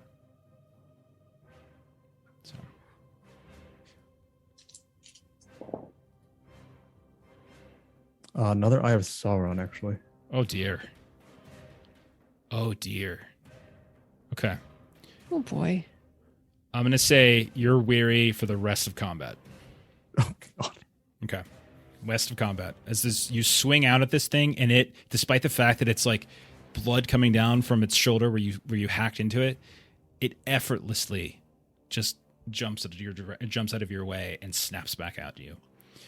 We're going to go to the open stance, which was Iriniel. So Iriniel, you're up next. Okay, so I am going to go after one of these with my sword. Okay. So remember, since we started strangely, we didn't necessarily assign tokens. So I'm just going to go ahead and for us on our screen so that everyone's kind of situated. You can kind of see where everyone's at. Don't forget that we have to do like the assigned targets. Oh, that's right. Okay, so I'm going to double right click. So I have targeted that one. That only matters if you're rolling through the system. Oh yeah, that's right. Yeah. Okay, so I've got the 3. I will take an extra one so that I can roll 4. It is not favored or anything like that.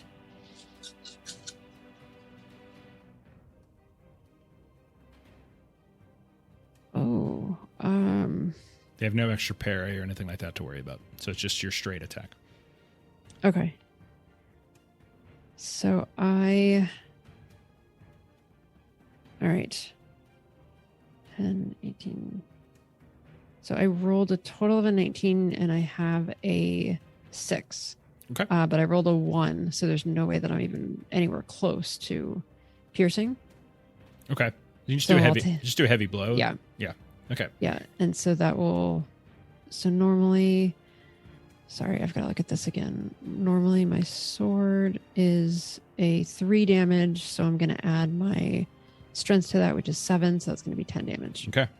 You charge in as this thing's snapping at Floy, and you get its attention. It whirls around on you, but not in time that it can brace. As you take your sword, charging down the ridge, you hack into. It almost cuts right through the spine on its back. These things are quite large. While you do manage to get a very solid hit to it, it is not enough to just cut it in two, and you have to roughly pull your sword back out. We'll switch over to Sorendir. Charge into the fray as well. One of them turns to face you. What would you like to do? Yes. I begin twirling my spear over my head to gain momentum, and I begin a soft humming, a battle chant, as I attack this wolf. That is a single success. So that's 5 damage. Okay.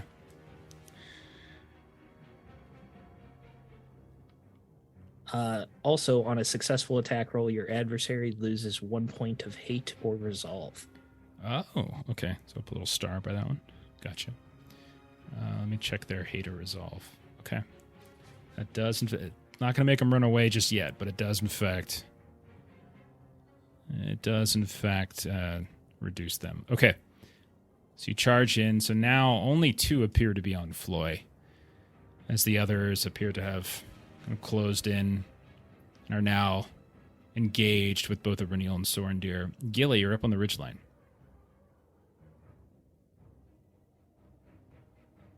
Okay, so Gilly is going to hit with her bow. I get 1 extra die because I'm above.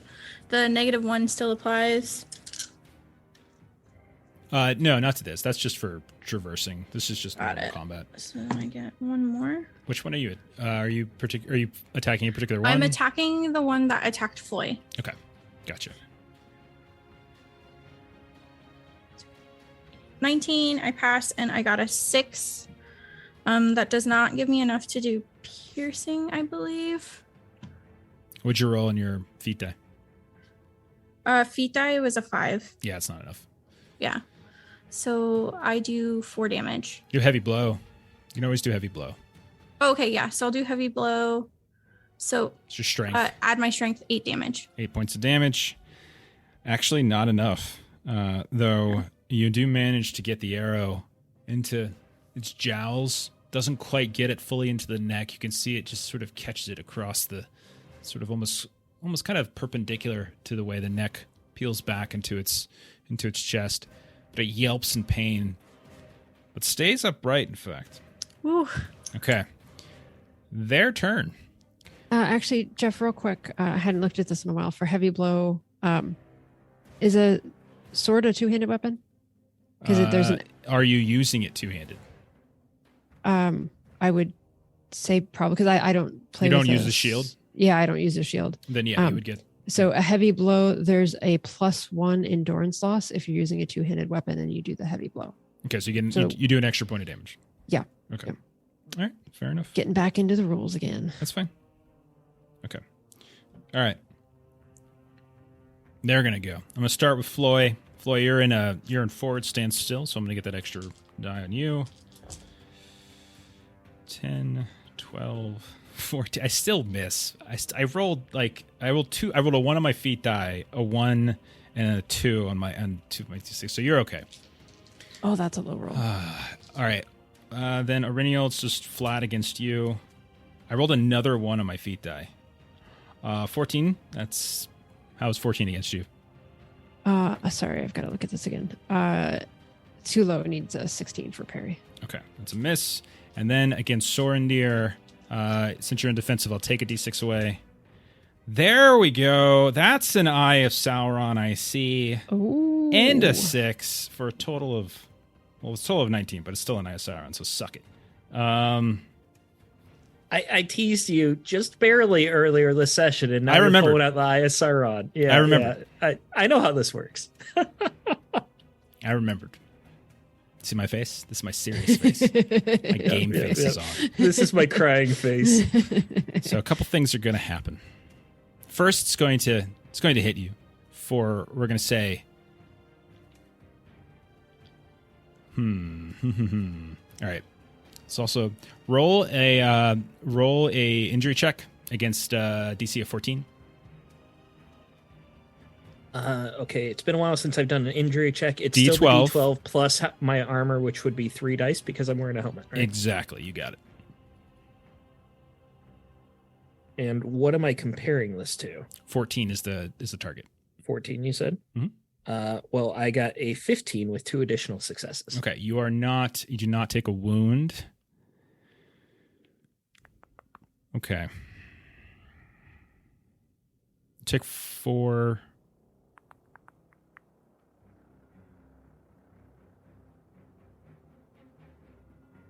You don't have a shield on, do you? No shield. Just my leather corset and a helm. Okay. Take 8 points of damage. I'm gonna heavy blow you.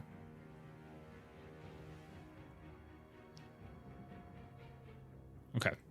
Then there's a fourth one. Gilly, you think you're safe up on the ridge. But these things have an ability called Great Leap. I'm going to spend I've one... encountered this before. I know. Oh, no! You see one of these is loping around. It's considering going after Floyd. It's considering going after Sorendir. But instead, Gilly, as you're turned off to your left, firing at Floyd, you don't see, but we do. In the camera in the distance, as we see your face profile shooting, and we see in the distance this white blur just hop on one chunk of stone, one rock, and then leaps off of it up onto the ridge. And we'll take an attack against you. All right.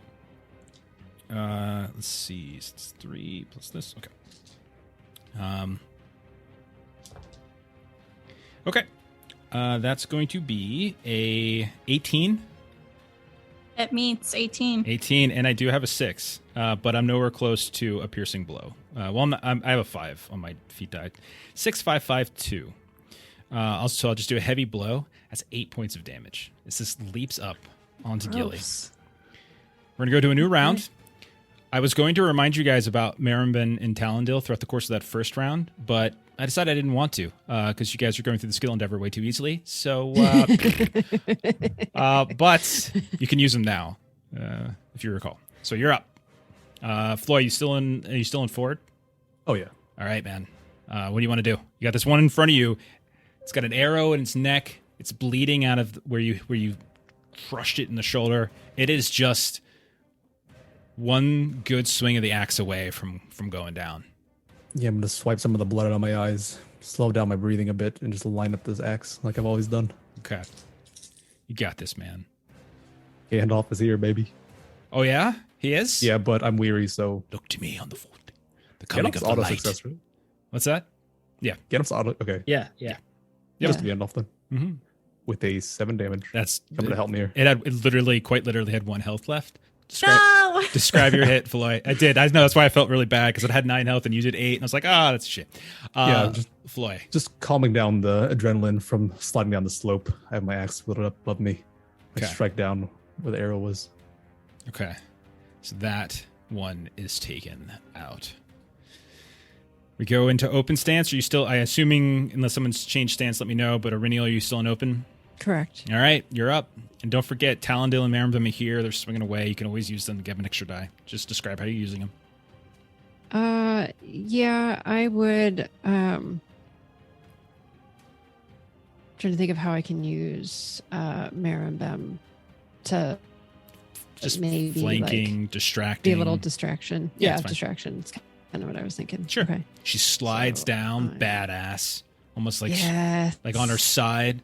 You can see the stone and the ice like rippling up behind her, and she slides underneath the belly of the wolf and just slashes as she does and pops up on the other side. But when you look at her, she's miles away. You need to have a conversation with her at some point. Okay, so let me do some math here real quick. That is a success, and I actually got a 6 on my D6 for the first time. Okay. Well, no, I did that last time too. So I actually, this one is almost dead. In front of Yes, me? you should be able to kill it with your normal damage. Okay. Then I will. So my 3 damage from my sword will kill it. I'm sorry, no, I didn't realize it was so low. I thought it was higher than that. With if you were to use that as a heavy blow, it has 5 health. So if you use your heavy blow, you'd kill it. That is what I will do with it then. Okay. Yeah, chat reminded that fend off is an option, which is a nice way to like use the 6 for some. Chat, stop giving them increase good your ideas. parry. But yeah, I'm just gonna do for a heavy blow, so that will be 11 damage. Okay, so 2 have been taken out now. It's bleeding on the ground. Sorendir, it comes to you. Is it 3 for 3? I continue humming, swinging my spear. This time I swing it a little bit closer to me as it got in and ripped at my torso. What do I get? I still can't get that piercing, but it is a great success. Oh, I'm sorry. I'm weary. So it's a failure. Oh no! Okay. I missed. All right. You swing. This thing dodges out of the way, looks back at you, snarls a bit. Blood flies out of its mouth from where it was chewing on this carcass of some creature in front of you. And it seems undeterred, unimpressed by your elvish singing. Gilly, you have this thing on top of you now. You've got Okay. Talendil as well, who can aid you. Yeah. So I imagine like Gilly's kind of got her bow in its mouth to try and prevent it from biting her. Love it. And she's gonna make it roll with her down the slope to where everybody else is. Okay. And she's gonna try and pin it on the ground below her. That sounds awesome. You can. Do you have an idea of what you wanted to roll for this? I was gonna just go athletics, just because it sounds Yeah, less I'd like an say attack. athletics. Yeah. Mhm. I'm not very good. I could at see more to athletics. this. Would you like an extra one from the sound- audience? And don't forget, Talondale can help you. No one's used him yet. So you can get. Yeah, if I could get the assist from Talendale, like maybe he helps kick it, so it kick us down. And what I'll say is that when its turn comes around, it's going to have to use, if you're successful, it's going to have to expend its turn to basically right itself. So it's kind of the equivalent of you getting knocked back. So it won't be able to attack this turn. If you're successful. If you're not, I it's am so killing gonna you try. and your whole genealogical line. There's some vengeance here going on with these wolves. These are the weakest creatures there are in Okay, Angmar. I hit 16. No sixes or anything. I just I rolled a 5, a 5, a 5, and a 1. You slide down. You're fending off its giant fangs with the bow itself. Talondale slides behind you. You can see he steps this kind of awkward step. You can see his balance is still not quite right, but he kind of pins as well the shoulders of this wolf down. And we'll come back around then to their turn. One of them is going to get an attack off on poor old Sorendir. 16. My parry is 19. Okay. So you manage, despite the fact you weren't able to hit it, as it tries to chomp down on you, you kind of take your spear and at the last second, just take the butt end and smack it right in its snout. It sends the bite wide. The one that I said was pinned will now use this time to thrash around and kind of upright itself. And so it's open on the next turn. So we've got 2 that are dead. We've got 2 that are living. Everyone's now in the sunken area down on the ridge. Stances, please. Let's just sort of reevaluate our stances. What are we doing? I'm going to go forward. Okay. Floy, are you still in forward as well? Double forward. Double. I think there's only... He's got to be more forward than the elf. He's fast forward. Get it? Like, Yeah. very happy with myself there. Aurinial, Staying and open. you don't want to go in forward like everybody else? All the No. rage. All the kids are doing it. No, I'm good. All right. Gilly, at this point, if you wanted to step back into ranged, I think you probably could. Yeah, because all I have is my bow, my knife, or my sword is still up in my pack. Sounds fair. There are 2 of these left. Floyd, do you go after the one that Sorendir is on, or did you go after the one that Gilly and Talondale just tackled to the ground down the ridge? I'm going to rush into assist Sorendir. Okay. So ignoring your good friend Gilly. And then Aurinial, then that would put you on the other one. Yes, definitely protecting my fellowship focus. Gilly. Okay. Floy, since you come before Sorendir in the alphabet, if Sorendir were Erebon, that would not be the case. Floy, go ahead and go first. That's a great success. Okay. Heavy blow will do 14 damage. So as Sorendir is struggling to kill this little wolf, Floy, you walk up to the elf that sort of teased you earlier about sense or something like that, and you just bring the axe up into the air and smash it down. You get it buried beneath sort of the back of its head, halfway down through the throat. Doesn't quite fully lop the head off. You wrench it free. Blood sprays wildly like a Peter Jackson film from the 80s, and it falls to the ground right in front of you. Sorendir, there is plenty of room for you to step over towards now the one that Aurinial is on, if you would like to instead. Yeah. So I was swinging my spear, and I moved forward more out of desperation than anger. I wasn't able to have the same control over this great spear as I became weary and I'm bleeding out. Mm-hmm. And I will just do my best to take a stagger over to Aurinial and attack this thing. Okay. That is a piercing blow and a great success. Oh my goodness, sir. And it loses a point of hate or resolve. Okay. This one had actually no, this one is the one that spent the hate of that. All right, so I got to roll an injury test. Oh dear. What's my And target? then Oh shoot. What is your target? I don't know. It's on your weapon. It's the injury rating on your weapon. Check your sheet. Oh yeah, I should know that. 16. Okay. Well, I'll tell you this. I got a D12 and a D6. I'll burn a hate to try to get a second D6 on this roll. Oh, Jesus Christ. So I rolled a Gandalf, so that doesn't help. Which means I rolled a 9. Gandalf. So, Sorendir, describe your kill. As this only has 1 might, so this one wound will kill it. Yeah. So this spear, this very heavy, long spear, is not a precision tool right now. With the frostbite on my hands, and I was bitten, and I'm staggering and just trying to grab my footing, and I just heave with all the energy I have left, just slamming it down right onto the back of its spine, just hitting as hard as I could, hoping to just hit center mass, bringing all the force I can rather than dexterity.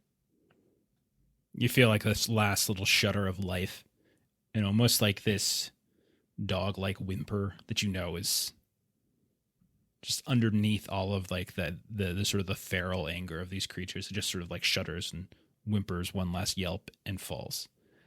You now have in this basin around these icy ridge, there's these 4 carcasses of these white wolves. And then you notice that 5th carcass that you fell in, Floy, is another one of these wolves, which apparently was feasting on one of their own. Oh, no. You listen, you hear no sounds of any other things coming, you just hear the sounds of the wind and such. What do you guys do? Was this sort of like a cave we fell in, or just a random? Just more like a basin. You can climb up easily enough. It's a very gentle slope. It's just everything's kind of slippery. It's covered in ice and snow, but you're able to get out of here pretty quickly if you want. I'd prefer to just sit and take a breather. Hopefully the stench of dead wolves will make other wolves wary. That still worries me though, because what about that creature? The creature is a concern, but it also seemed to be well fed. Maybe it will rest after feasting.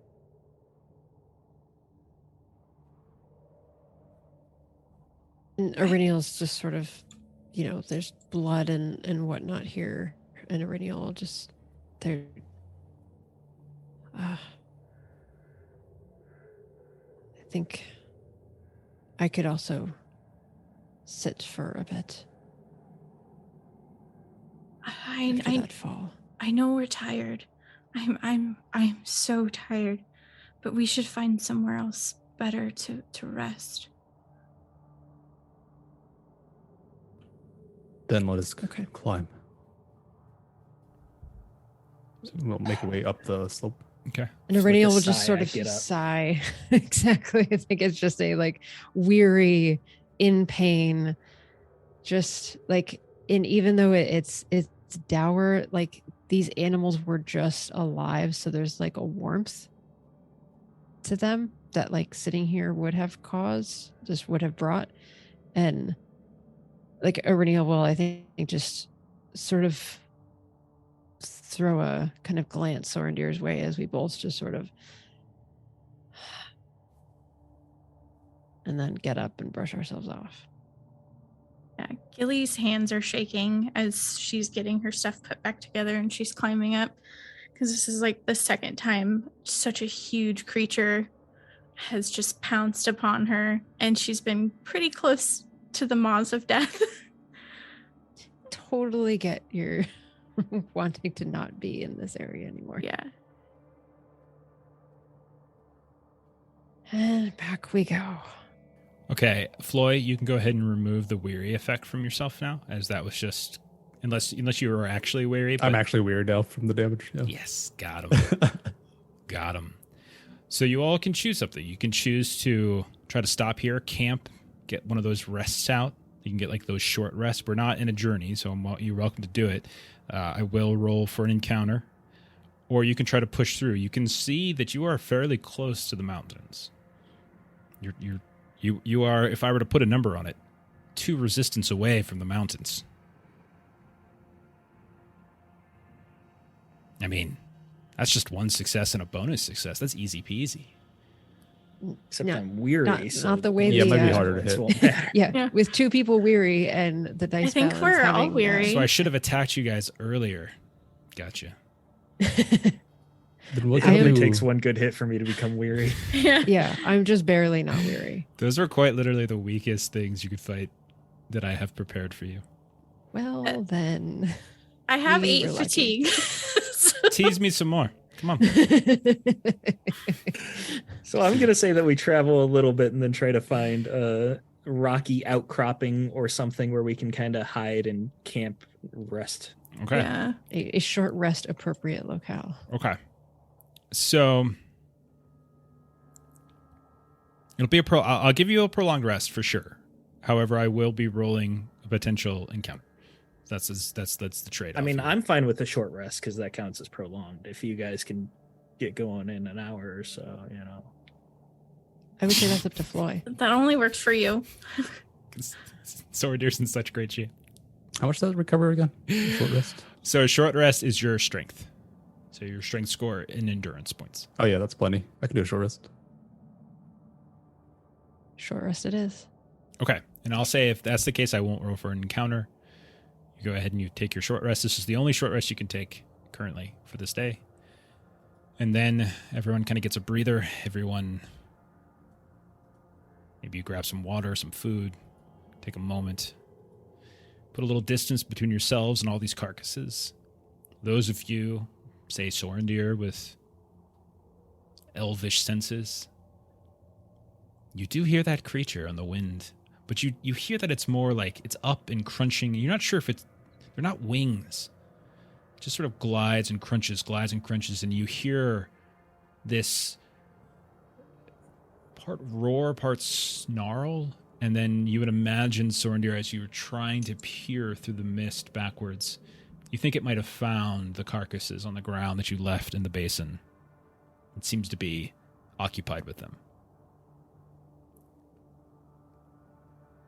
The mountains of Angmar to the north, not that far away, you can see them. Who would like to try to progress this further? So, specifically, I would say skills that might be of use for progressing this. Explore would definitely be good. Hunting is fine. I think the idea of sort of scan makes sense as well, the way that Floy was looking at it before. Athletics, I think, would be reasonable as you try to maybe climb or push forward. Those types of things could potentially work. I'm always open to conversation for other things, but since this is very much a travel montage here, how would you like to progress? So who would like to try to do this?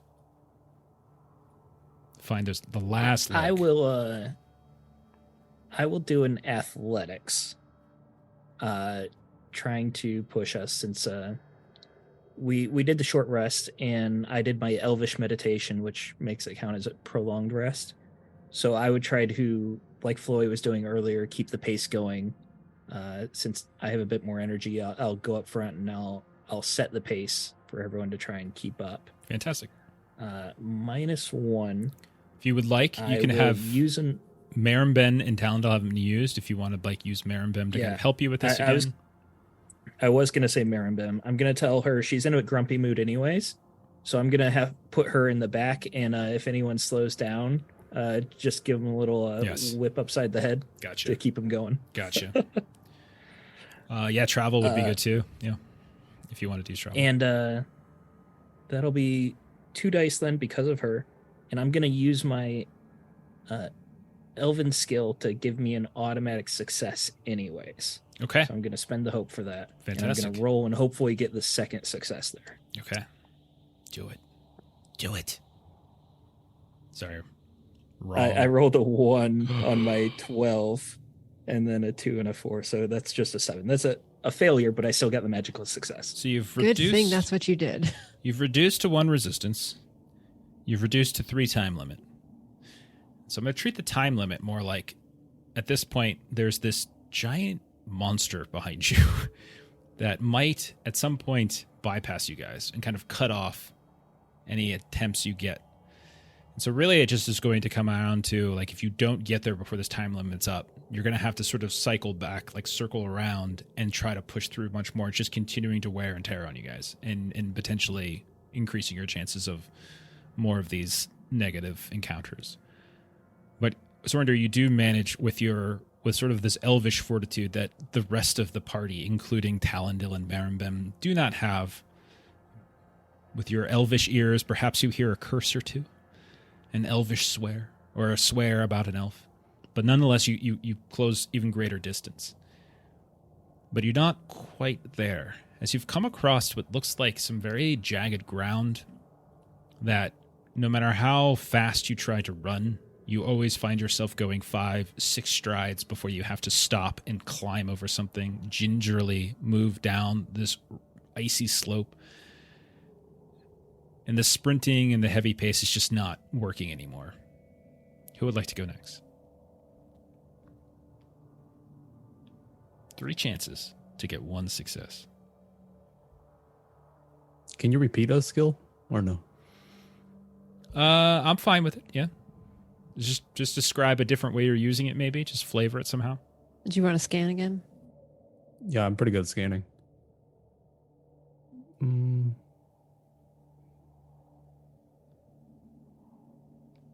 Yeah, it's fine. I mean, just describe how you're using it, and then we'll go with that. Yeah, I'm just trying to think of a way that's not like looking for. So prior, like we flavored it as you found like a mountain goat path. So what else might we use scan to find? There's any tunnels or caves here. Perfect. We'll do that. How very dwarven of you. I will roll. That's Why racist, go over Melissa's. the mountain when we could go under? Malt beer. Meat that's ripe off the bone. Never understood such a weird phrase. 43 success. Okay. As you're looking around this sort of jagged sort of run of the most violent looking small rock edifices you've seen, where just a small slip and you could impale yourself on a rock. You do in fact find this cavern that weaves down to the side of one of this hill formation. And you find yourselves in a very dark and dank cave. But Floyd's up ahead. When has Floyd ever steered the party wrong? When has Floyd's decision-making ever caused trouble? Ever lead you all off the proper path? Mm-hmm. Never. And although... At least as far as he remembers. Right? So you're weaving through a series of tunnels. And most of it is just this long, narrow, rocky tunnel that you're having to climb over. You're not having too much trouble, but you can tell that Talendil and your ponies are struggling. But nonetheless, it's slow going, but it's, for at least an hour, maybe 2, safe going. And not only that, but you're not getting swept in the eyes with this sharp, icy mist. It's very dark in here. Gilly, you have your lantern out as per usual. And it's giving the walls this orange glow. You see these dried roots from plants that have long died, and one touch of them, they just crumble to dirt.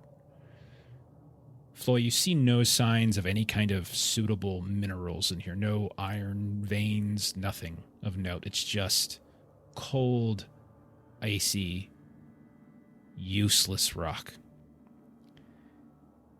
And then you find this cross tunnel. And then you find this other tunnel that seems to weave downward into the earth. And then as you're looking up ahead, Gilly, Sorendir, with your keen eyes, you see light. You see this bluish-green light. You see the tunnel grow in both width and height. You see what looks like reinforced arches all of a sudden. So what previously was just earthen tunnel now seems to have structure. You see signs of stone.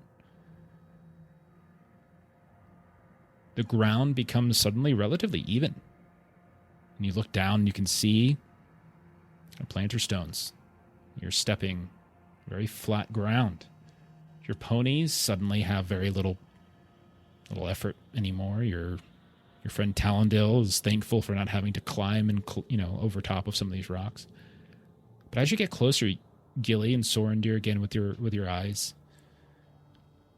you see this blue-green light up ahead, crossing over this large, rocky underground chamber. Yep, you have to pass under this stone archway. And as the two of you are looking, you can see that there's a very peculiarly shaped silhouette that seems to be attached to this very faint blue-green light. Your eyes adjust, and you see another one of these enormous elks. Just slowly, very slowly, clump, clump, clump, crossing that underground cavern. But you realize that there's something hanging from the antler, and it's some kind of lantern. Sorendir and Gilly, go ahead and both of you roll an awareness test, or a scan test, I'll say. Your keen eyes can take awareness. Can totally apply if you want to use it, if you want to burn the hope to use it. If not, it's fine. Ooh, that was almost a Sauron, but I'm favored. Great success. Okay. Gilly? Yeah, same. Same? Great Okay, success. perfect. Both of you see this. No issues. You see all of this. Your eyes adjust, and the antler from which this black metal lantern hangs, it's giving off that blue-green light, is sharpened, like to almost a blade end. And then you notice what is accounting for the strange silhouette as you realize the elk is being ridden by this dark shape. That blue-green light is sort of bathing the clothing of this figure. And it seems like these ruffled black furs, this hood up and over top, and you cannot see any signs of a face, just the hood from profile. So you can't see the face. You can see the contours, the edges of the cloak as that light bathes it ever so slightly. And what is really unsettling to the two of you is that as you track the body downward, you can see that its legs just seem to kind of merge with the flanks, the sides of this elk, and just this residue of ice, this dark blue ice where the legs and the body just seem to combine, not through some sort of centaur-like creature, but like they've been melded together from riding for quite some time. And as you're watching, it continues to pass in front of you. You see that there is this thick black metal chain that's extending out from behind this creature as it slowly clump, and you hear something dragging. And it seems to be moving across this large chamber to this other exit on the far left side. You can't quite see what it's dragging. It's kind of obscured behind some other debris and such, but you can see the chain taut. What do you guys want to do? Could I make a lore test to see if I've ever heard a story about this or heard a song about any sort of creature like this? Absolutely. Go ahead, and no penalty to this, just roll flat. That is a great success again. You've traveled area door. You have reached the edges of Angmar. You've traversed the dark hills of Rudour even before you met your current party. You've heard stories of Fornost. You've heard stories of the War of Angmar, despite your non-participation in it. And there are all manner of strange undead creatures, wights and wraiths, that seem to inhabit this place. This perversion of whatever fallen creatures might have fought here. You see the animal, and you realize that that is a proud symbol, not one of Angmar or of the forces of shadow. And you see like sort of the ruffled cloak that, as you look at it, you realize isn't in fact furs, but is something else. And you wonder to yourself if this is some sort of fallen elven creature that has somehow been turned into like a frost wight of some kind. And now that it comes into full focus and everyone can see it, everybody go ahead and make a dread shadow test. That's Valor. Okay. Just a reminder for a Valor test, if we have 2 Oh points, my we roll 2 gosh. dice, right? 100% correct. Yes. You roll the D12 like normal, and then you roll a number of D6s equal to your score. And you're targeting your heart. That was Is a quite a big failure. horrible failure. I rolled 1s and 2s and 3s. Got an 18 success. Gilly? Just past 16. Okay. Those of you who passed, did you get any bonus successes? No. Any sixes. Okay. Both of you take 2 points of shadow. Irinial, Sorendir, take 3 points of shadow. And part of the reason is that as this emerges from behind the debris, you can see now that what's tethered to it is this heavy, violently ripped from the earth chunk of tree, like this blackened, almost petrified tree, the roots themselves still splayed out in different directions, this black metal chain wrapped around it. And you see affixed to it just bones. And it sends a different kind of shiver running down your spines. Does not seem to notice you, as you all are at a distance from it, but I would say, Gilly, you're probably smart enough to quickly snuff your lantern. And anybody else who has light does the same thing before it does appear. It's very far away, and it doesn't seem to be actively looking. It looks like it's just very slowly crossing this chamber. Sorendir just kind of freezes. He feels almost as if that chain that's being pulled, he can almost physically feel the weight on his shoulders, and you see him just kind of lean on his spear, and he just does not move. You don't see any sort of emotion on his face even. He's just blank.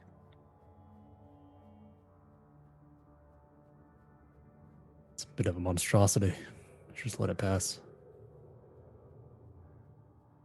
And Irinial isn't speaking, but she's just kind of nodding at Floyd's advice.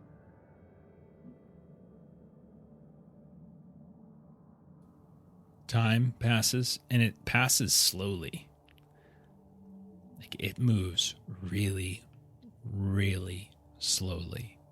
And the chamber is extraordinarily wide. And once or twice you actually hear the sound of like whispers, the classic whispers that we all have come to know and love so well. You're not sure if it's emanating from the cloaked figure or if it's emanating from the shadows behind you, but it's there. But after a few very tense minutes, you can see the light suddenly disappear into the side tunnel. You wait some moments more, and eventually you no longer hear the dragging sound or the clumping, and you see this dark chamber in front of you. Gilly, you relight the lantern, or you pull the hood back once more. And now that you're able to get a better view of this chamber, you can see on the far end, there are stairs going up.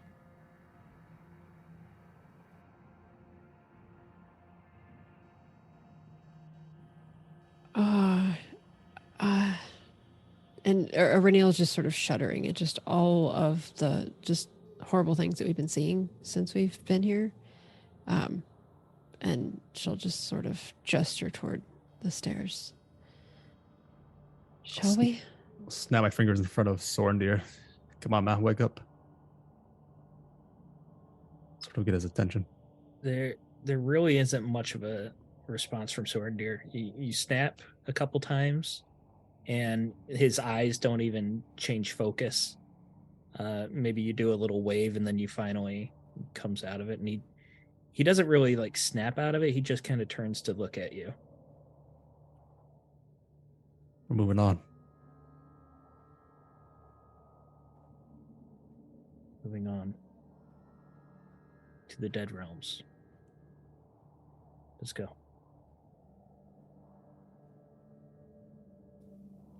You all carefully, quietly traverse to the other side of this chamber. No issues. You climb the steps on the other side, which are covered in ice. They weave back and forth up, you think maybe 2 flights, and you find yourselves coming out of a section of the mountains. There is an archway that you come out of, and you can see what looks like this broken, frosted over stoned arch with, you think, you're not sure, you think they're runes of some kind. Can't make out exactly if they're anything of note. Sorendir, you would immediately know that they don't look elvish. But you would imagine from the architecture it's maybe identifying this place. You're not sure. But you see then, as you're on this ridge, the slopes of the mountain. And somewhere up there is Othrungol. So you have made it across the Angmar Waste. Now you need to locate the entrance to Othrungol. So this is a separate skill endeavor. However, this one's only a resistance of 6, and there's no time limit. Oh my goodness. The downside is you have a -2 penalty, is you're now doing everything you were doing before, but you're doing it while trying to climb up icy, treacherous mountains. Yes. But there's no time limit, and it's only a resistance of 6. You're going to live forever. Only 6. Could I make a lore check thinking about how ancient fortresses were built? Any sort of other ancient fortresses would have entrances, exits, looking at the lay of the land, trying to assimilate those 2 facts in my brain, combining them. Absolutely. Go right ahead, and this will count. With a -2. -2, man. I'll take an audience dice. Do we have how many do we have left? Yeah, we have 7 left. We started the day with 13. All right, I'll take 1. That is just barely a single success. Okay. You think back to the conversation you had with Lady Ortolos. And while you also consider your knowledge of architecture and fortresses for the military and things like that, there's one thing that you recall from her description that sort of lingers. This sort of, she said something about, it felt there was like an inversion to it. That the entrance itself was high and small. And it seemed to almost sort of extend downward, growing as it went. So you think, if you were to find an entrance point, it's going to be higher up the mountain. And more than that, she probably would have described how there was this seemingly nondescript, seemingly innocent, rounded edifice within which they found this door. And it was atop like a plateau. So between your memory of other notions, you kind of know what to look for as you climb up the mountain.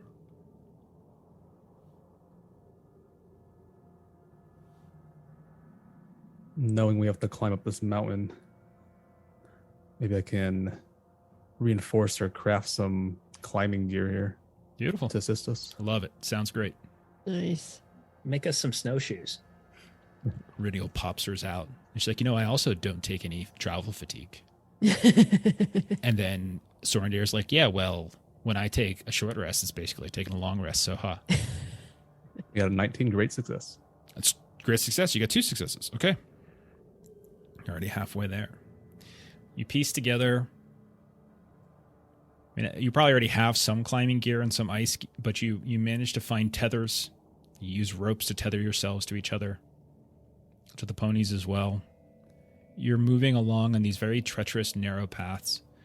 A couple steps here and there, and you see clumps of snow just fall and disappear into the mist below. Like you look down and you realize if that wasn't snow, but instead was myself, was Gilly, was one of the ponies, who knows how far that would collapse.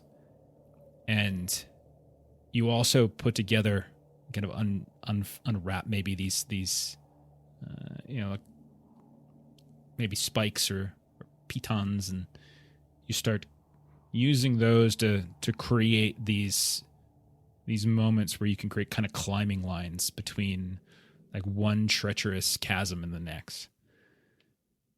And even though there are a few times where someone falls, the quality of your work, the pitons stay pierced into the side of the rock and the ice. Your ropes don't snap, and you're able to save anyone from kind of plummeting down. You spend probably about a day or two first kind of going up the foothills, and then you start to sort of summit the mountain even further, going higher. All of you are starting to feel the air levels begin to sort of dim, getting headaches from the elevation. The snow, the ice is worse here than when you were down in the valley. There are a few moments of where you can kind of find these little ridges, these little alcoves along the way where you stop for a breather, for food, for sleep. But ultimately, it's a extraordinarily painful and difficult climb. Sorendir, at one point, you pull your gloves off, you hold them by the fire that you have in this alcove, and you can see that what once was just the discoloration of your cuticles is extended almost down to the middle knuckle of your fingers. It's becoming more painful each day as you're climbing and trying to fix your hands here and there into the nooks and crannies of the rock. Along the way, you found a couple plateaus, these little platforms. It's strange, in fact, the number of them you find. You're not sure if this is intentional. If, like, at some point someone's hewn the rock in such a way to create these long ago. But you haven't yet found the door. Aurinial or Gilly, how are you contributing? Gilly was thinking about tag teaming with Maribem, if possible. Yeah. So I'm thinking of kind of trying between the two of us to kind of trade off, like who's kind of moving off a little bit and trying to kind of give a little bit of information about like because I'm kind of imagining it, and maybe I'm not imagining quite right, but if you're like doing like a kind of like a rock climbing, like somebody's kind of giving you a little bit like where's the next ledge, where's kind of where are you headed, kind of giving a little bit of that information, trying to kind of help everybody. I don't know if that would work for like an athletics kind of a thing, but just like, okay, left hand here, right hand here, left foot here. Sure. Yeah, go ahead. Athletics sounds fine. Okay. And then so -2, I would only have 1d6, but I'm using Maribem, so then I get 2d6, and it is favored. We don't need your whole life story here. No, that is. I want to hear your life story. It's not Melissa. long division. A 6 and 5 is an 11, and 2 is 13, which is exactly what I need. So you and Maribem are kind of advising people here and there, your ranger skills and experience coming into play. You're finding yourselves having to sort of weave around here and there some of these very narrow side paths that you imagine aren't even really paths. It's just the way in which the ice has created this sort of terrace or tier effect. You find yourselves more than once having to expand your search out into these sort of flat expanses, these plateaus. You find more than once these icy bridges that you have to kind of traverse over top of these deep, deep, dark chasms. As I would say Sorendir is probably at this point back up ahead, Gilly and Floy in between. Same with Talondale, Riniel, Marambem, you're probably kind of staying in the back a little bit. There's sounds of voices on the wind here and there. They kind of get your attention, get your hackles up a little bit. And at a certain point, you notice as Marambem slips, she hesitates. And she falls, and you watch as one of her packs, which has food, water, supplies, goes hurtling over the side. And it looks as though is about to just plummet down into this dark, black chasm below. But she dives after it, grabs it, but now she's kind of hanging there. And she's sort of, help. Yeah. And so I'll try to lay myself down or do something to kind of get leverage. You lay down. It's a very narrow chasm. Very narrow ice bridge over top of it. As you kneel down to try to help her, say maybe you're carrying a torch or a lantern, some sort of light fixture, and it, like a gust of wind kicks up, and you see it just go falling over.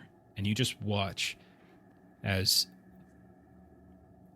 the light goes further and further down into the darkness, these little rings and ripples of light just goes down and down, probably about 40 or 50 feet down, until it finally clatters. You watch a few chunks of food fall out of Marambem's pack, but she manages to catch it before anything else falls. It's then that you notice, as you're looking down, Aurenial, where the light is at the bottom of this chasm, where your torch is still giving off light. You see there's this dark blob. It discolored from sort of the light ice color that you see everywhere else. And it just looks like maybe the pit extends further, or maybe it's dark stone. But then it starts to move. And this is very large. You hear this echo of this kind of growl. And you watch as it kind of unfurls itself. You see it lumber up on all fours, this huge creature. Almost looks like, from above, it looks like a bear somewhat. And it's taking a couple steps forward. It looks down, kind of pokes with this massive paw that dwarfs the size of your torch. Just sort of pushes it. And then you watch as his head turns. And it looks up to where you are helping Marambem up, but you're still kind of looking down. Mm-hmm. And you see that what's looking up at you is not so much the face of a bear. Well, it's partially the face of a bear. But it seems to be almost humanistic in qualities. Like, you just look at it and it almost looks like this strange amalgam of sort of snout bear features, but also humanoid features as well. And I don't think you were specifically in Marathel's workshop, but Gilly was, and others were, and they told stories of the different things they saw. Mm-hmm. And this very much seems like the types of things that was described, that weird bear-like carving. And you see, even from 40, 50 feet down, its eyes lock with you, and it lets out this roar that you realize is almost sort of two separate pitches, like two instruments playing and somehow trying to harmonize, but not quite doing so.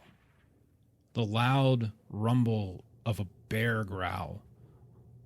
But hidden underneath it, you hear this painful screech, this curdling yell of pain that someone might screech if a sword just suddenly went through their gullet and wrenched around inside of them. And the face contorts in this same sort of pain. And then you watch as it cocks its head to the side. The growl stops. And it moves over to the side of this chasm, and it puts one of its giant paws, and it takes the other one, and begins to inexplicably, impossibly start climbing up the inside of this chasm. What do you want to do? Oh no. Aurenial is just grabbing at Maribem, and she's like, get up, get up, get up, get up. We gotta run, get up, get up, get up. And Aurenial, as you do so, go ahead and roll another dread test. Oh gosh. I will give you favored since you technically didn't see the sculpture. You can take it with favored. Okay.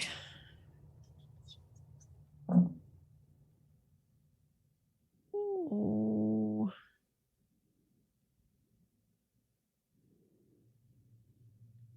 Yeah, that's a success. Okay. Take 1 point of shadow, unless you have extra successes. Do you have any D6s on your... I did roll 1d6, yes. There is Sorry. So Yeah. you cancel it all out then. You Okay. managed to cancel it out because it would have been 2 max and 1 for each success. Okay. You and Maribem start running. You hear the sounds of as it's trying to climb up. You hear like the distant sounds of it, of that same sort of paralleled howl and in screech of pain, like echoing off one another in this horrible deharmonized way. And you just run and eventually catch up to people. So And I'm looking behind me just to see like its progress up this wall. I mean, you can go back if you want, but you'd have to look down. It was inside of a chasm, so it's trying to climb up. But you haven't seen it pop out, and it was enormous. It's probably twice the width of that icy bridge that was on. So, you think as long as you keep up a good pace, you probably get ahead of it. But running forward, then it looks dangerous. Absolutely. So you succeeded on your test, which progressed the resistance. Did you get any extra successes, or was it just the one success? Do you remember? No extra successes. Okay, so it's 4 of 6. Gilly, do you have anything you want to do, or that maybe you might have been doing while Aurenial was helping Maribem? That's a good question. Out of all the skills and stuff that would move us forward, I'm not seeing anything. So I would take, obviously I would take any of the sort of movement-like skills, right? Those are totally fine. So athletics, explore, scan, that is the way we've been using it, is fine. Travel would be fine. I would also take something like Enhearten or Song, something that might lift the spirits of people and kind of keep them pushing, because you're supposed to be going up. And so if you wanted to try to do something more like that, I think that would, in this case, work. Okay, so then I'd like to do Enhearten then. But it's -2. These conditions are getting, again, colder by the day, harder by the day. You all are getting whittled down. Gilly, maybe you even entertain the thought of, we need to save strength for the return journey. Maybe somewhere in the hidden recesses, the darkness of your mind, maybe a voice says to you, but there's not going to be a return journey. Yeah. Gilly just wants to make it as pleasant as possible while we get there. Okay. So I know generally it's song, but to Enhearten, she winds up singing her Battle of Rotag song. Sure. And then do we have any audience die? Yes. I'll take 1. Gotta get rid of those before you get inside Othrin Gold. Yeah, that's basically what we're doing. Burning all of them now. Everything gets harder. Crossing the Angmar waste, that was the easy part. This is the middle part. Mm-hmm. Othrin Gold. Oh, wow. Okay, I made it 16. I needed a 16. Any extra successes? Nice. Any D6s? No. Okay. No. And right. I'm weary, so I had to get rid of. I had a 3 I Okay. had to get rid of. 5, 6. Again, there's no time limit to this, but each time you do it, I'm rolling to see if something else is happening. So far, just a couple things here and there. So, Gilly, you're singing away. You're trying to remember the lyrics every now and then. It's hard sometimes to sing. It's everything's so like your throat is dry, your lips are chapped. You periodically maybe you put like a scarf or cloth over top of the bottom half of your face and trying to sing through that, trying to get the energy, the oomph from your diaphragm to just get enough projection is surprisingly challenging. Add on to the wind that is just pelting you all. And then those weird whispers on the wind that periodically pop up. These foul, foul voices. And all of you, as you're climbing, you're feeling a sense of warmth, a joke from Gilly, the sounds of the song of Road Tag. You've done this before. A second wind kicks in, and you make more progress. And before you realize it, you're speeding along. But then those damn whispers. It's not the wind anymore. Or at least the wind isn't just the normal sound. Or maybe you're just tired. Who knows? Some of you are kind of climbing. Some of you are walking along on the ground. Some of you are helping others up. Gilly, as you're climbing up, just one ridge, Floyd's there, kind of reaching down, kind of pulling you up. You watch as the rock in front of you, like this strange, gnarled, striated rock. Again, it could be your exhaustion, your mind playing tricks on you. But it almost seems to shift and move. You look at it, it's like a face all of a sudden. And the way that the whorls of tree bark can sometimes look like faces, this stone. And you see its jaw is kind of off to the side if it is a face. Its eyes, or at least where the sockets should be, are too close almost, as if they're peering down at you, down this long protrusion. And as you're pausing for a moment, everything goes utterly quiet. The wind dies down. Floyd takes a break for a second from pulling. You don't hear the sounds of the rope grinding against the stone. You don't hear the clinks of the ponies with all of the various packs, and everything is just suddenly quiet. And as you're staring at this thing, you swear. You see the mouth just as the jaw kind of shifts, and you hear bursting from the mouth these strange whispers. Go ahead and roll a sorcery shadow resistance. This is your wisdom. Oh, boy.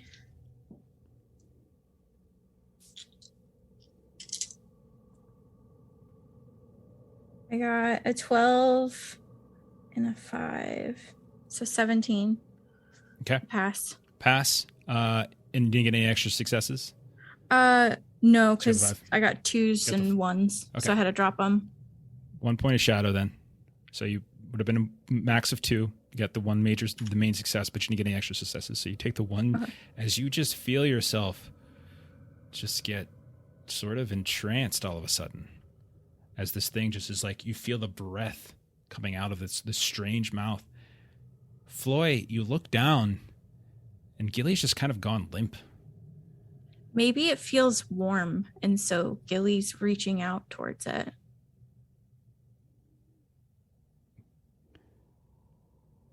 So you kind of like lean in maybe, because you're kind of hanging on. Like, Yeah. think of this on the side. So like, as your face kind of leans in and you feel that sort of warmth.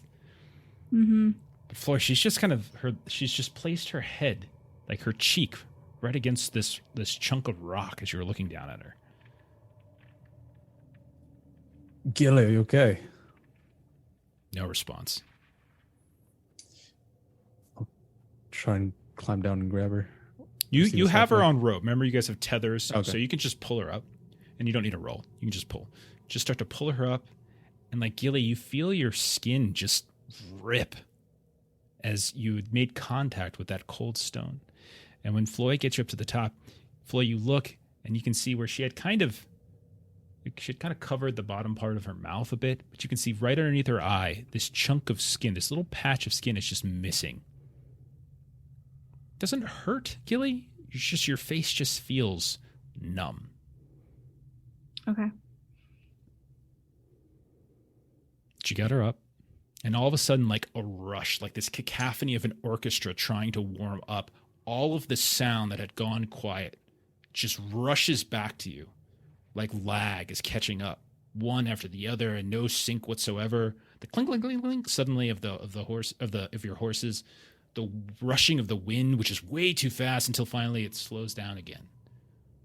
The moment that it hits, like the loud noises, Floyd will watch as Gilly reaches up to cover her ears, and she just drops to her knees, kind of in a fetal position, and she just holds it there until finally she like removes her hands and she notices that it's stopped and it's back to normal.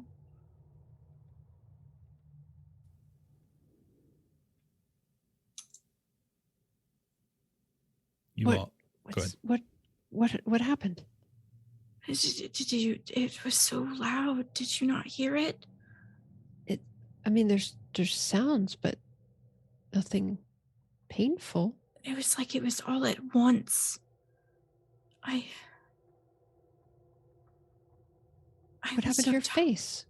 I'm so tired.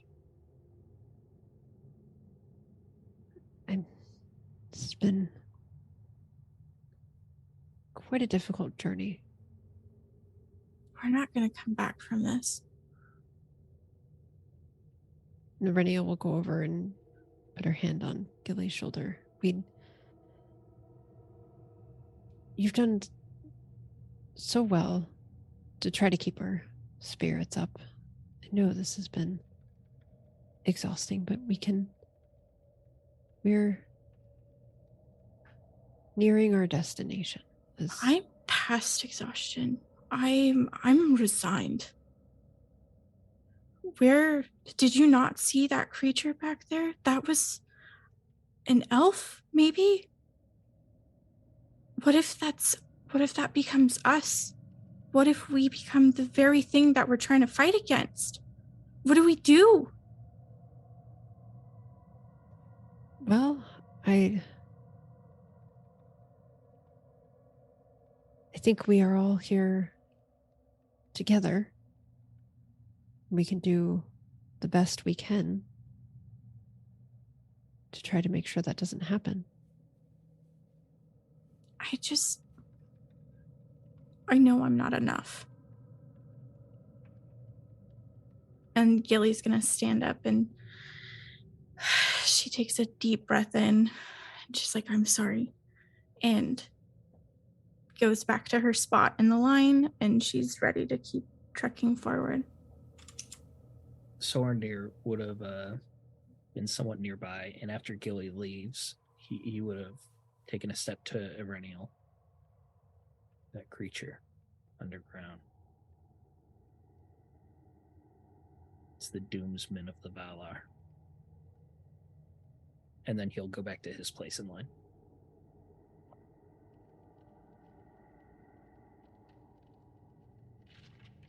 And Erenniel will just look to Floy and just say, what am I to do with that information? The more you know. Just keep trucking along. Okay, you guys are quite literally Well, he's got a beard to keep him warm. He's got no know. problems right now. That beard is he has it wrapped around his head like it's great. You guys are one away. You see this series of plateaus begin to spiral around. You're not all the way up to the peak, but you've kind of come to the portion where like basic traversing on foot is probably at an end. And you're thinking if you're trying to go up any higher, it's all climbing. But you also notice that there are several of these extended ledges and plateaus or platforms, these flattened out moments. When you look out below, like, it's just mist. You don't even see anything below. Like, you can't see the rest of the mountain. You can't see the other ridges in the mountain itself. Because remember, you're on a whole ridge line, like this huge range of mountains across the northern chunks of Angmar. So there's plenty of places to look up here. What do you guys do? I am going to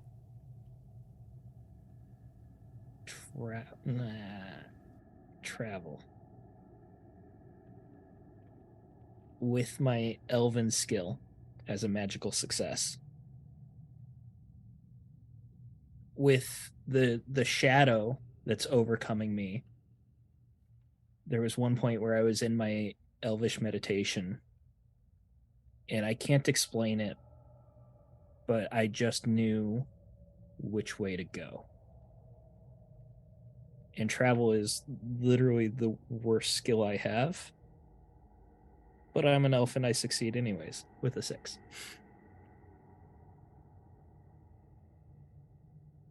So, you think back very carefully to the conversations you've had with Lady Ortolos. Maybe some that were on camera and seen, maybe some that are off. Maybe we see like these sort of interspersed as your boots are crunching along the snowy, icy edifices that you're crossing. And we're hearing the voice of Lady Ortolos over top of you as she's describing her experiences when she was up here with her people. And she described this sort of rocky plateau.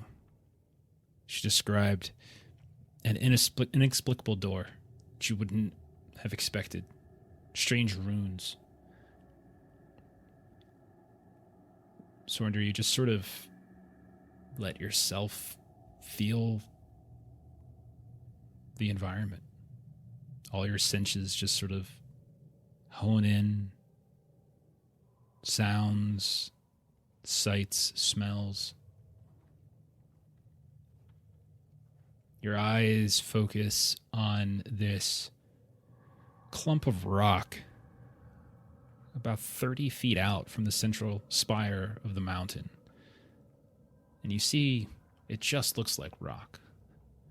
But you notice that around the far end where the mountain would just collapse into nothingness, you think you see a ledge, as if you can get to the other side of that clump. You should carefully, but with great elvish balance, move around the edge. You realize there is this expanse, this ice and rock and snow.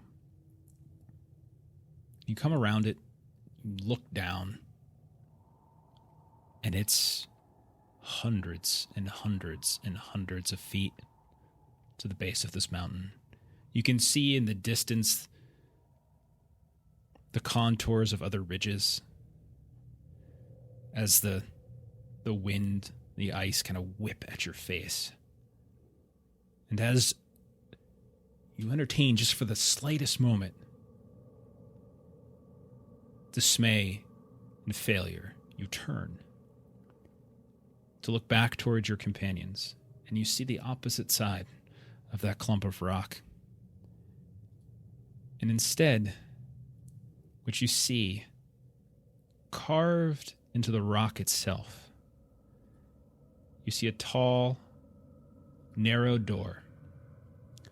You see strange runes that have been carved into it.